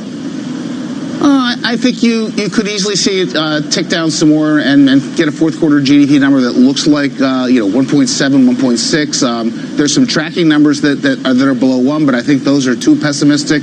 So we're clearly slowing down. Some of that is going to be transitory. I think we'll see some of those inventories run off, and that'll depress the fourth quarter number a touch. But I think on the whole, this economy has been remarkable.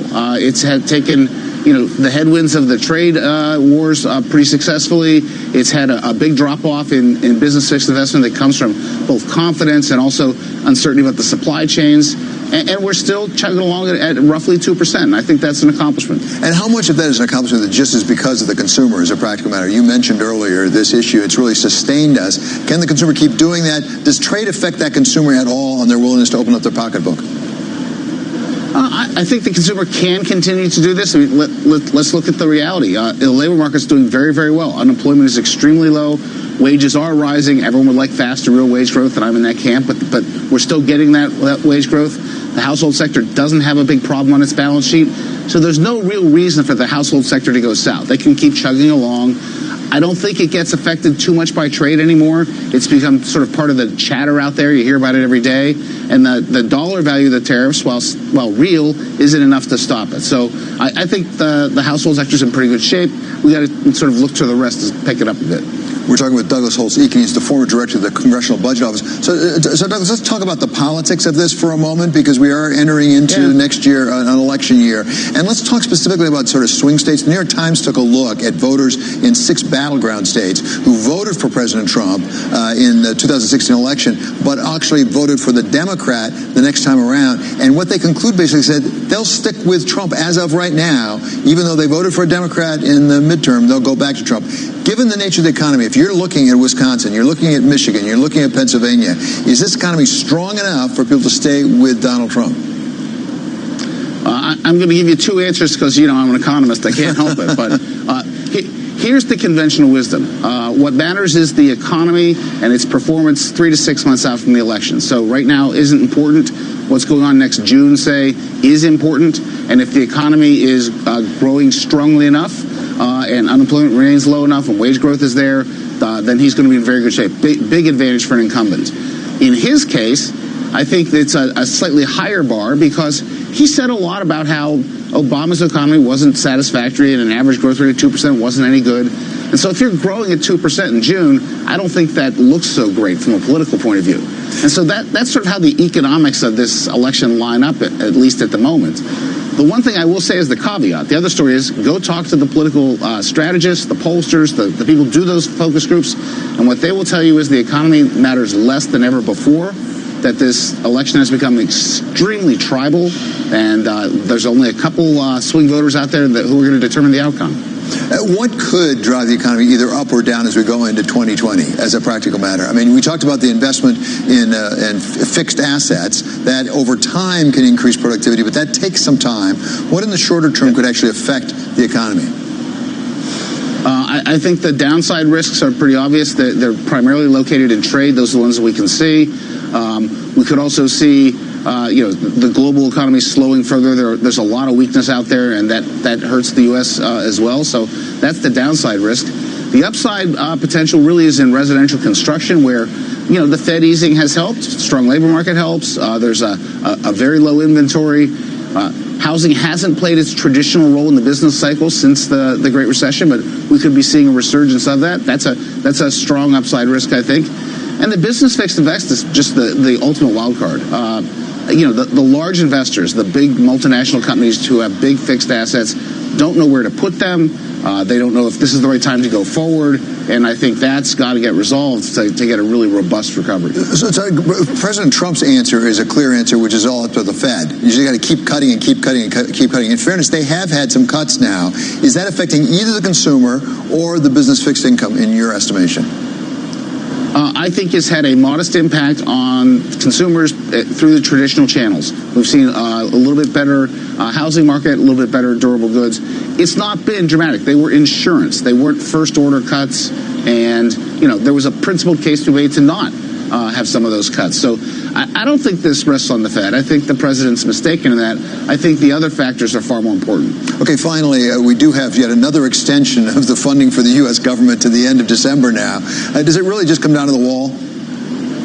Yeah, it comes down to the wall.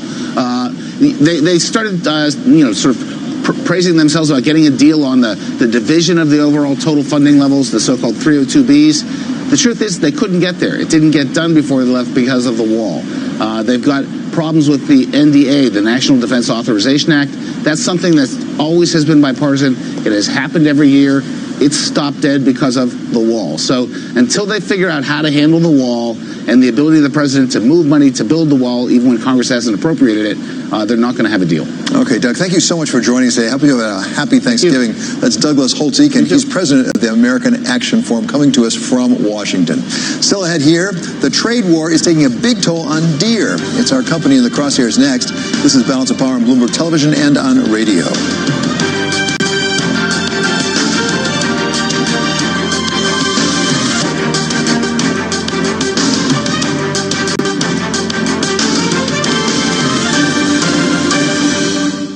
Asset managers whose seas changed. 1 in 10 Londoners surveyed said they'll give more to charity in the next 12 months. Are you one of them? At CAF, we help generous people like you support their favourite charities by making giving simple. And we provide charities with the tools they need to perform at their best. So together, we can make a bigger difference for our communities. We're a charity and a champion for better giving. We are CAF, and we make giving count. Visit cafonline.org to find out more. 'Tis the season to be hunched over your laptop. Not on our watch. In real life, you can fill your senses and your baskets. Feel all the sights, sounds, lols, and OMGs. Wear laughing emojis on actual smiley faces. Battery's running low. Take the kids to Santa's Grotto. In real life, you can find just the right present using the most advanced search engine in the world. Your eyes. We heart in real life. Brent Cross, London. Free parking for all sleighs and cars. For the independent bookseller who found you that first edition. For the baker who brings the smell of freshly baked bread to your door. And for the barista who never needs to ask your name. We've all got a part to play. Every little tap keeps your high street alive. And helps your communities thrive. So if you love where you live, shop small. Shopping on your local high street can make a big difference. Shop small. Only by American Express. There is simply nothing else like it. Giraffe strut, birds swoop, gazelles leap. And as the music soars, the entire Serengeti comes to life around you. This is Disney's The Lion King. Experience it at London's Lyceum Theatre. Visit thelionking.co.uk.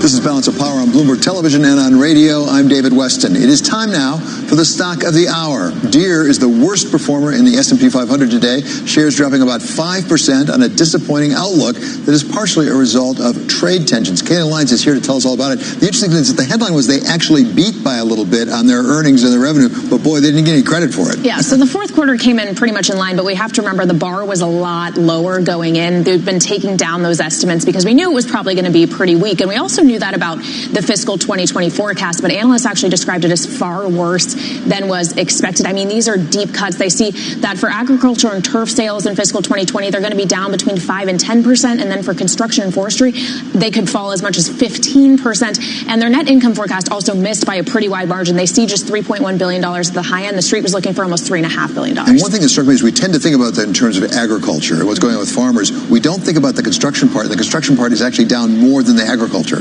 Yeah, which is really interesting. Of course, we know farmers, in large part, have been weak, but a lot of this is just about business investment, demand for this equipment. The company is putting pretty much direct blame on the ongoing trade war, the uncertainty that it creates both on the tariff front and in terms of macroeconomics. And they actually expect that as a result, agricultural equipment in general, the demand is going to fall about 5% in the U.S. and China in fiscal 2020. And what's so interesting is that this is backed up by USDA data. We actually had that tracked on the Bloomberg terminal. Farmer capital expenditures have fallen 16% since 2017. You're really seeing that reluctance to spend on new equipment. And of course, that's not just a problem for Deere. It's a problem for a lot of its agricultural peers. You're seeing AGCO and CNH Industries, for example, falling as well today. You hear stories of farmers going bankrupt. I mean, going out of business altogether, giving up their farms is pretty disturbing. At the same time, we got a brand new CEO in charge of back when I was at Disney, ESPN was known for sandbagging their budgets. They come in really low so they can beat the numbers. Any chance there's a little bit of sandbagging going on here? It's definitely possible. John May, I mean, he literally just took the helm about 3 weeks ago at the beginning of November. So yes, there's a chance he's being a bit too conservative. And our analysts at Bloomberg Intelligence actually said they think that's likely. But you can see why exercising some caution is a good idea here, given that you just have no idea what's coming 3 months, 6 months, a full year down the road, especially in terms of trade. There's still a lot of uncertainty as to whether or not we're going to get to a phase one deal, what that's going to look like, what it's going to look like for agriculture. And in that unclear environment, maybe it is better to hedge a little bit, err on the side of caution. And that said, you also have to consider what happens if the worst case scenario actually does come to fruition. That's likely going to mean Deere needs to do a lot more cost cutting. They might need to restructure. So it could have some pretty big implications. And you're seeing that reflected in the stock price today. Great report. Thank you so much, Kaylee. That's terrific. Kaylee Lyons from Bloomberg. Up next, Turkey's testing that Russian missile system we've heard about, and the clock is ticking on U.S. sanctions as a result. We talk with retired Brigadier General Mark Kimmett. This is Balance of Power on Bloomberg Television and on Bloomberg Radio.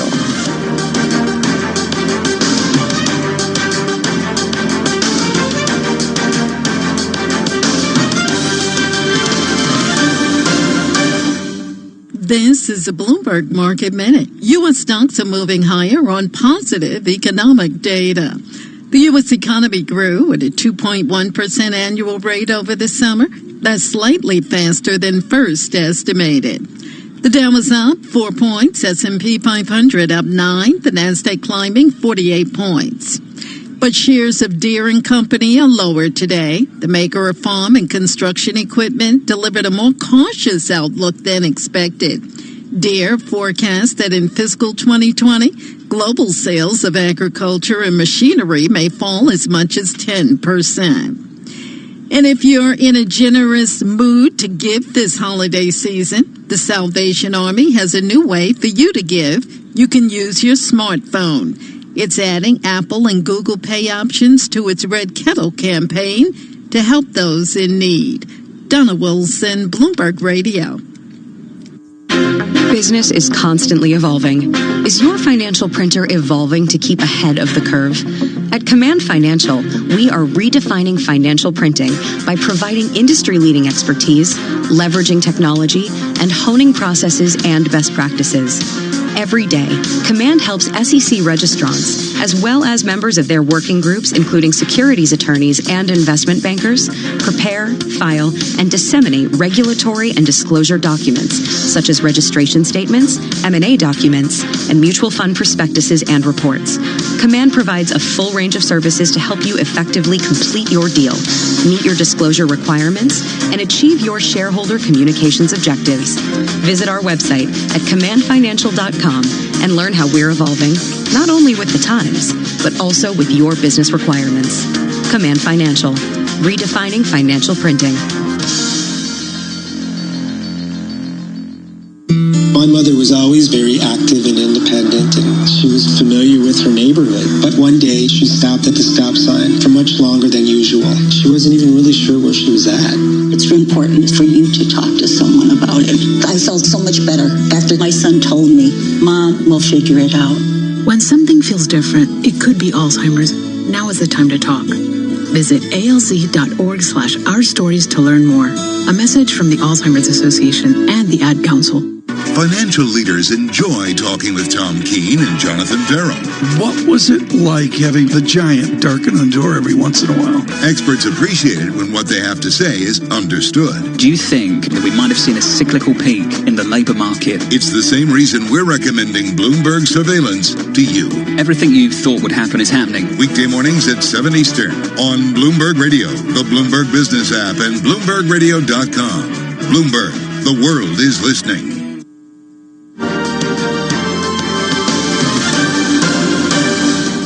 From New York, this is Balance of Power on Bloomberg Television and Radio. I'm David Weston. For Bloomberg First Word News, we go now to Ritika Gupta. Thanks, David. Wicked weather across much of the U.S. is disrupting holiday plans on one of the busiest travel days of the year. AAA says 55 million people are expected to hit the roads or fly for the Thanksgiving holiday.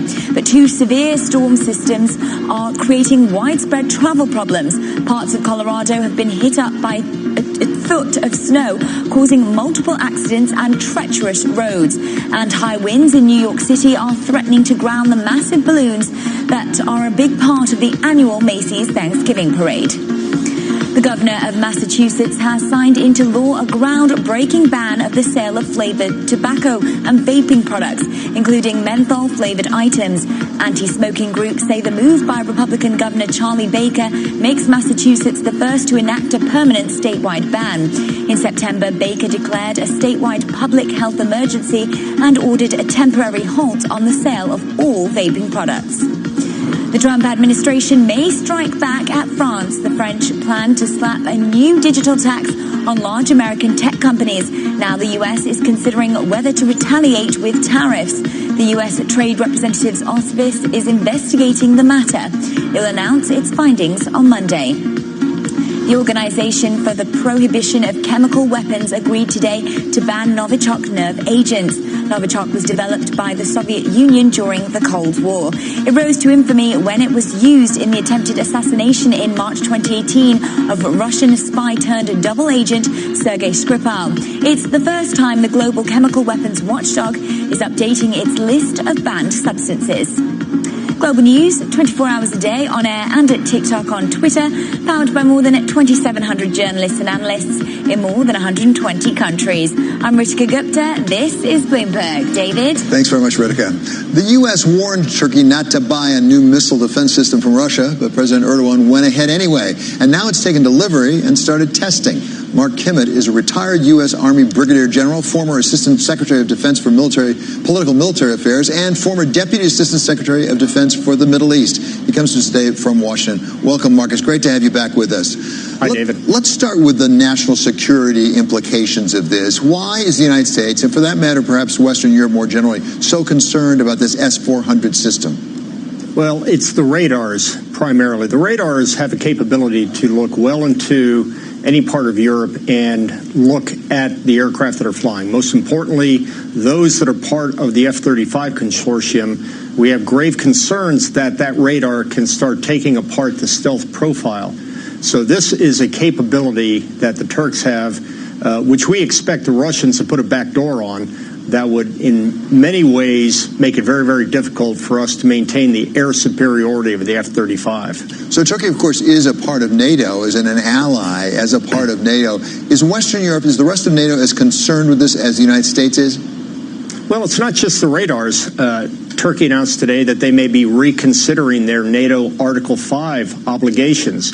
An attack on one is an attack on all. So this is just one indicator that Turkey is moving away from the NATO family and starting to look elsewhere. And that has the Europeans more concerned than anything else. We're talking with retired Brigadier General Mark Kimmett. So Mark, insofar as we know, why is President Erdogan doing this? It's pretty clear why President Putin of Russia would want him to do this. It gives advantage to Russia. He really gets a larger toehold in Asia Minor, as it were. But why is President Erdogan doing this? Well, he's had some concerns for years and years about the European Union failing to bring Turkey into the EU. He also had some grave concerns about the United States allowing an enemy of Turkey on its borders and us working alongside of those terrorists. And candidly, Putin would like to get his claws into Turkey and gain more influence. Turkey is a very, very important ally of ours, has been for years and years, has the largest army in Europe. And there's a lot of reasons for us to want to stay close to Turkey, but Erdogan's making it very, very hard. At the same time, our own Congress is none too pleased about this. They've enacted statutes with sort of automatic sanctions, as it were, when something like this happens. It appears that the Senate's going to move forward with that. Do you expect, actually, for the U.S. to impose sanctions unless Russia takes a different path? Or, I'm sorry, Turkey takes a different path? Well, I think that's really up to President Trump. The sanctions could be voted on, but President Trump could override them with a veto. So I think it's more about the relationship between President Trump and President Erdogan than it is what's happening inside the U.S. Congress. We had the U.S. ambassador to NATO on recently, Kay Bailey Hutchinson, and Ambassador Hutchinson said that she thought that actually there still was a possibility of pulling back on the S-400 program for Turkey, that she had not given up on that. It seems pretty late in the game, isn't it? Well, I think that Turkey would like to see the United States in particular make some significant steps. As they said recently, they want the United States to declare the YPG, the Syrian Kurd group on their borders, a terrorist organization. There are a couple of other issues that they want some resolution on. The Gulen, who's in Pennsylvania, who's an opponent of the Erdogan administration, I think he is ratcheting the issue up until the United States shows a little bit of willingness to address those issues that he has concerns about. We're talking with retired Brigadier General Mark Kimmett. So Mark, if you were the advisor to the President of the United States right now, and your only goal, which would be U.S. national security, what would you advise him to do when it comes to Turkey? Well, I think it's time for them to meet again face to face. Every time they get together, they seem to come up with some sort of agreement. But I would also try to get congressional support for the president before he talks to Erdogan, because everything he says can be undone by the United States Congress. We need to keep Turkey inside of NATO. We can't let it drift into the Russian fold. It's too important of an ally, has been for years and years. Mark, how much of this at this point is really national security concerns, or even strictly speaking economic concerns, and how much of it is actually social values? Because President Erdogan has a particular set of values that may at this point increasingly align more with President Putin than it does with the West. Well, I would say that his values are still closer to the secular West than they are the concerns that we have with some of the countries that we're working alongside in the Middle East. The cultural values are more Islamic that we're concerned about. His country is becoming more and more Islamic. He himself is pushing that. He's building one of the world's largest mosques right in the middle of the tourist area. So I'm less concerned about his leaning towards Russia and more culturally leaning towards Iran and the Middle East. So finally, Mark, if you were going to guess, or give us at least your best estimate, how long before the S-400 system would be fully operational if they've started testing? Oh, they're testing now. I don't see it having any problems being fully operational within the next 6 months. So we're really up against it as a practical matter? Well, look, he can always turn it off. That's the nice thing about radar systems. You can turn them on, you can turn them off. But when they start turning them on, collecting intelligence, potentially having a backdoor in that system so that the Russian intelligence can read it, he needs to be as concerned as anyone else. Okay, many thanks to retired Brigadier General Mark Kimmett. We're going to have much more with General Kimmett coming up in the 1 o'clock hour in Bloomberg Radio, because there's an awful lot more to talk about in the region, and he knows that region particularly well. Coming up, former Latvian Prime Minister Valdis Dombrovskis was elected to a more senior position on the European Commission today, and we talked with him earlier about what's on his agenda. That's next on Balance of Power on Bloomberg Television and Radio.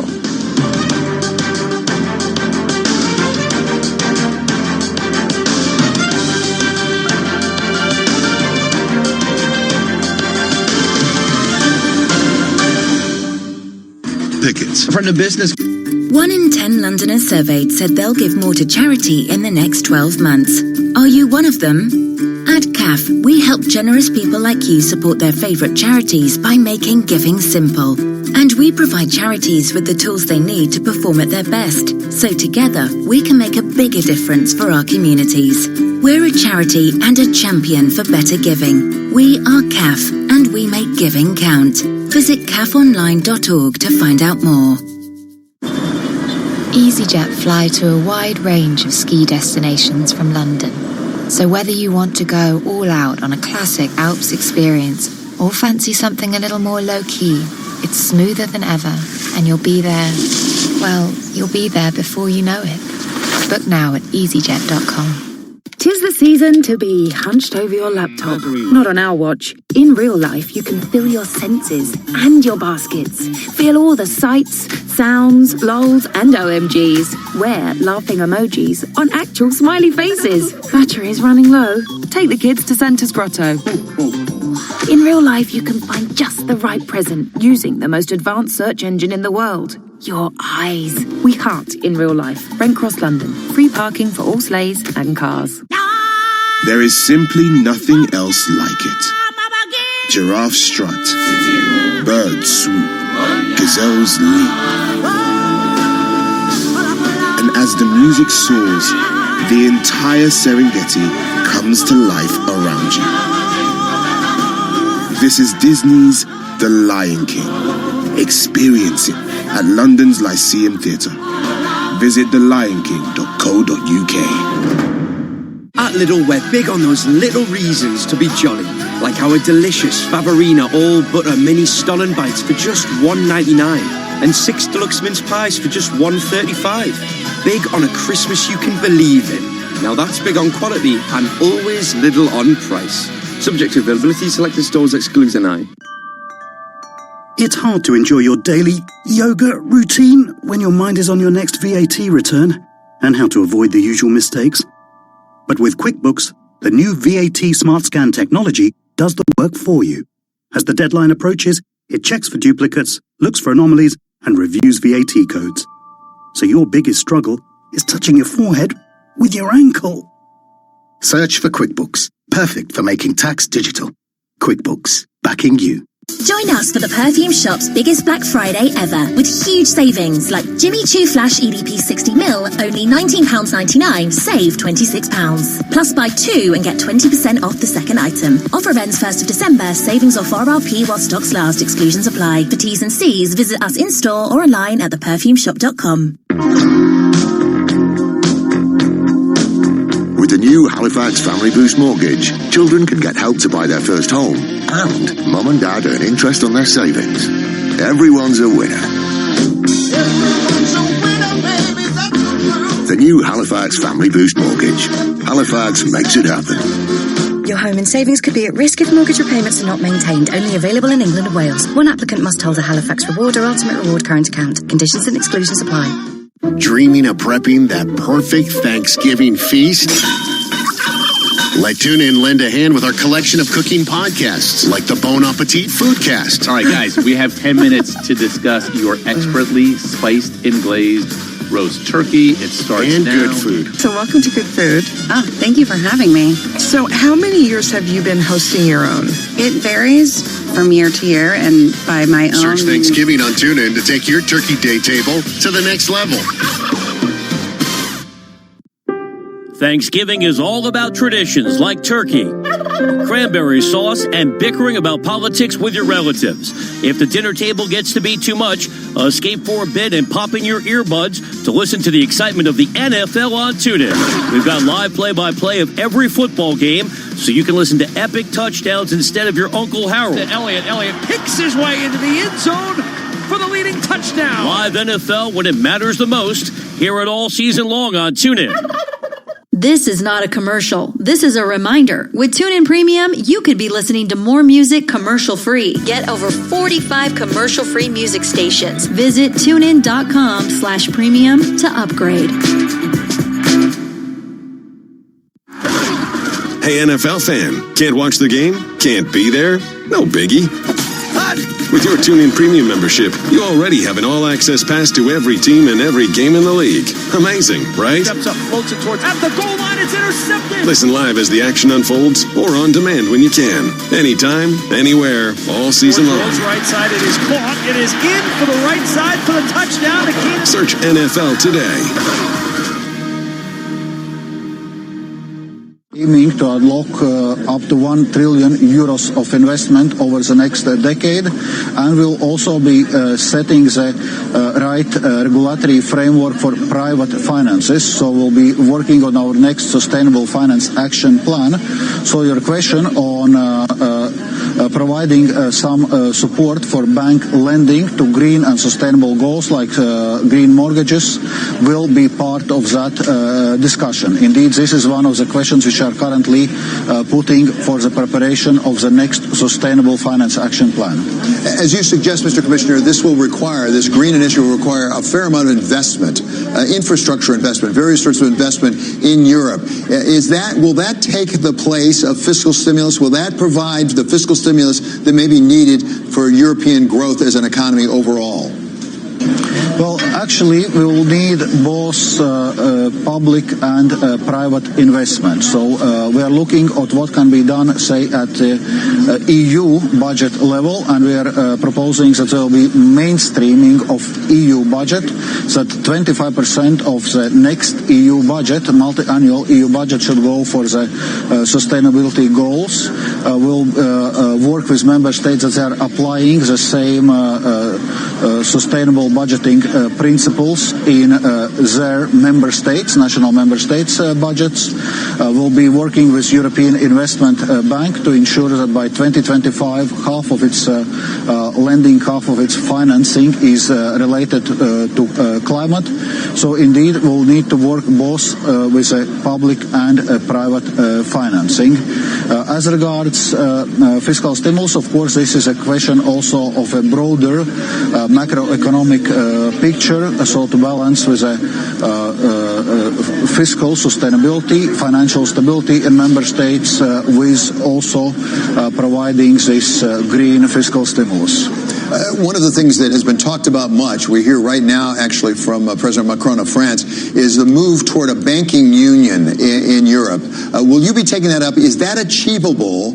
And is it achievable within the next, say, 6 months or a year? Well, as regards banking union, this is an ongoing initiative.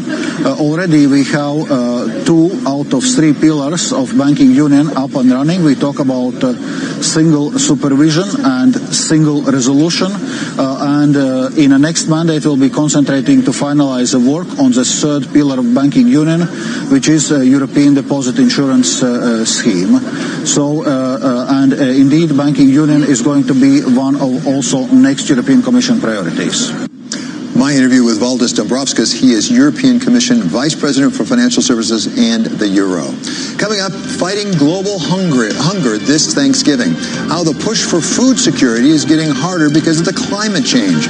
That's coming up next. This is Balance of Power on Bloomberg Television and on radio.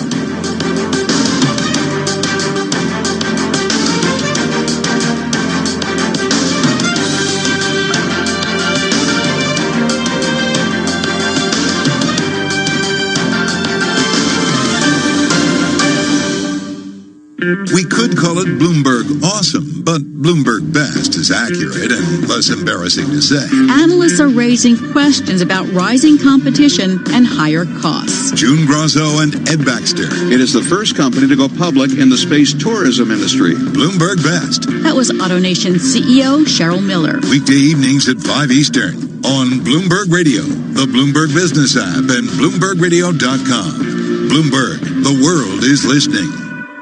Listen, as a hiring manager, I've got to tell you, the best job candidate isn't always the typical candidate. Sometimes they're a grad of life. Meet the grads of life. Young adults of unique determination and experience. An ideal fit for your company in an entry-level position, internship, or mentorship. They might not have every qualification you typically look for, but they're exactly who your company needs. Sometimes the best candidates aren't the ones you're used to. Go to gradsoflife.org to learn how to find, cultivate, and train this great pool of untapped talent. Brought to you by the Ad Council and gradsoflife.org. Imagine being denied an apartment because of your religion or your race or because you have children or a disability.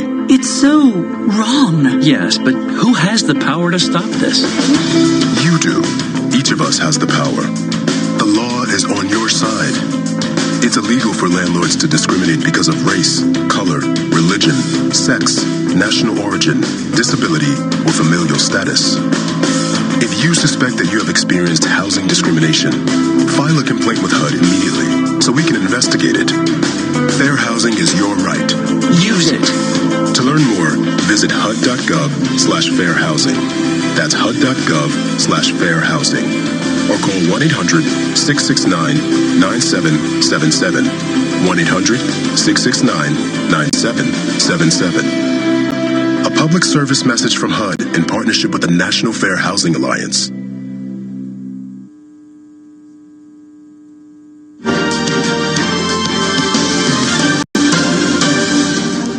This is Balance of Power on Bloomberg Television and Radio. I'm David Weston.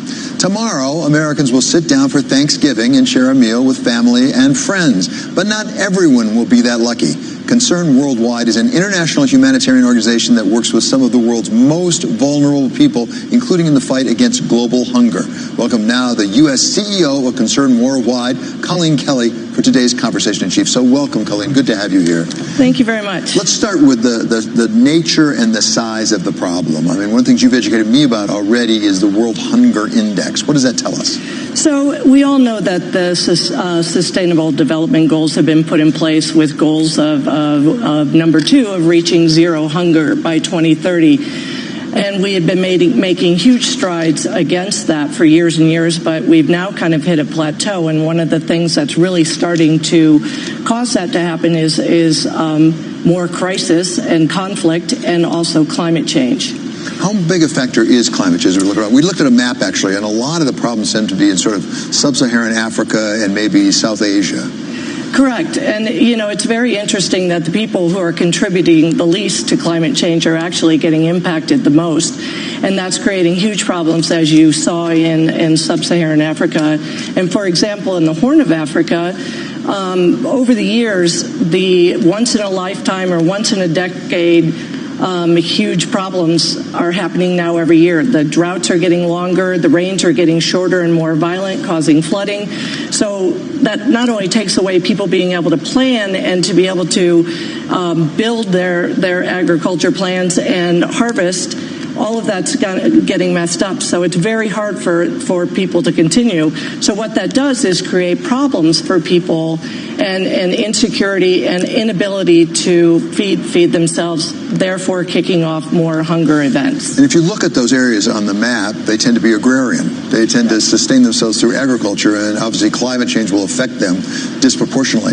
How much of what Concern does is addressing sort of the symptom, that is getting people something to eat, which is a really good thing, as opposed to addressing the cause to get them a supply of food going forward?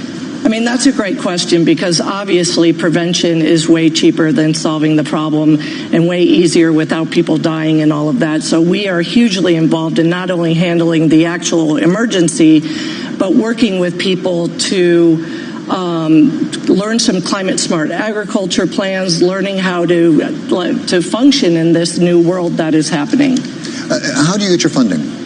Our funding, we are based in Ireland. We've been around about 50 years. We've been in the United States 20 years.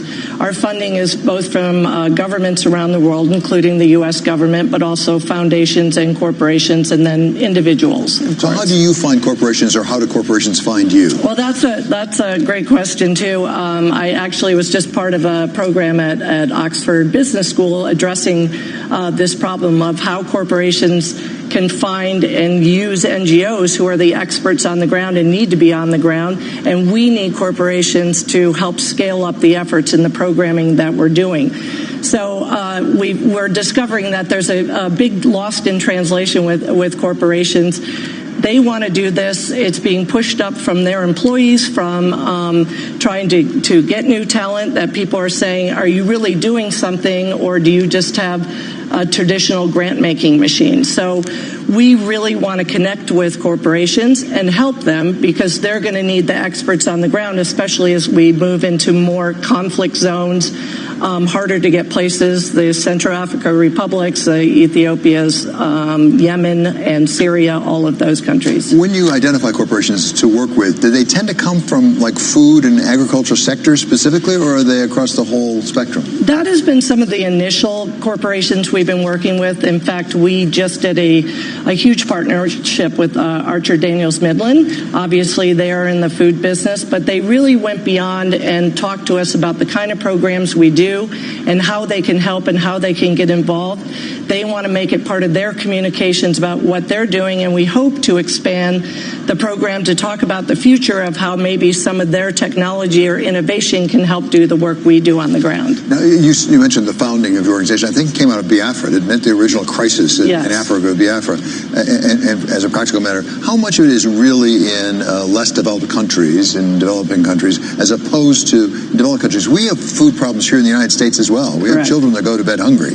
Yes, well, we've always focused on the farthest behind first. It's if we're going to solve world hunger, that's the way it has to happen. We also are there because these places are often very insecure without governments, or there's wars going on. So that is where we focus. But it is true that there's hunger all around the world. We're talking with Colleen Kelly. She's the CEO, the U.S. CEO for Concern Worldwide. And we're talking about the problem of hunger right now on the eve of Thanksgiving, not coincidentally. As so many people are sitting down to a sumptuous meal, and we're talking about the people who won't be. You talked about the millennial goals. How far off of those are we? It was 2030 we were supposed to eliminate hunger. How far behind are we? Well, what was amazing, we were making huge strides, and in the last year or so, some of those great gains have started to level off and be mitigated again by more conflict around the world and this climate. And truthfully, we need corporations and foundations to come in, and corporations are going to be what helps scale up these huge programs. We're not going to be able to tackle this problem without the help of corporations. Does Concern Worldwide actually have employees that go into the locations to address this, or do you work through contractors? Do you work with people on the ground locally? We have offices in all 24 of those countries, and we have people on the ground, and we work both with international staff, but a lot of national staff, because you need that for the cultural, and all of what we do is all about talking to the people we're trying to help to make sure we're doing the right solutions. And you can't do that unless you know the people you're working with and what their needs are. Those of us who thought at all about this problem tend to think about the World Food Program, and that's what we know that. We know that organization. How does what Concern Worldwide does, how does it fit with, for example, the World Food Program? Well, I think we are, all of the different things going on, and, we are often kind of the end game of different Food for Peace, World Food Program. We are the guys on the ground really working with the local communities in the hardest to reach places. What's the one thing you'd most like this audience to know today about the food problem around the world? Well, that it's here. We were making great strides. We need corporations to scale up to tackle this problem. It can be done.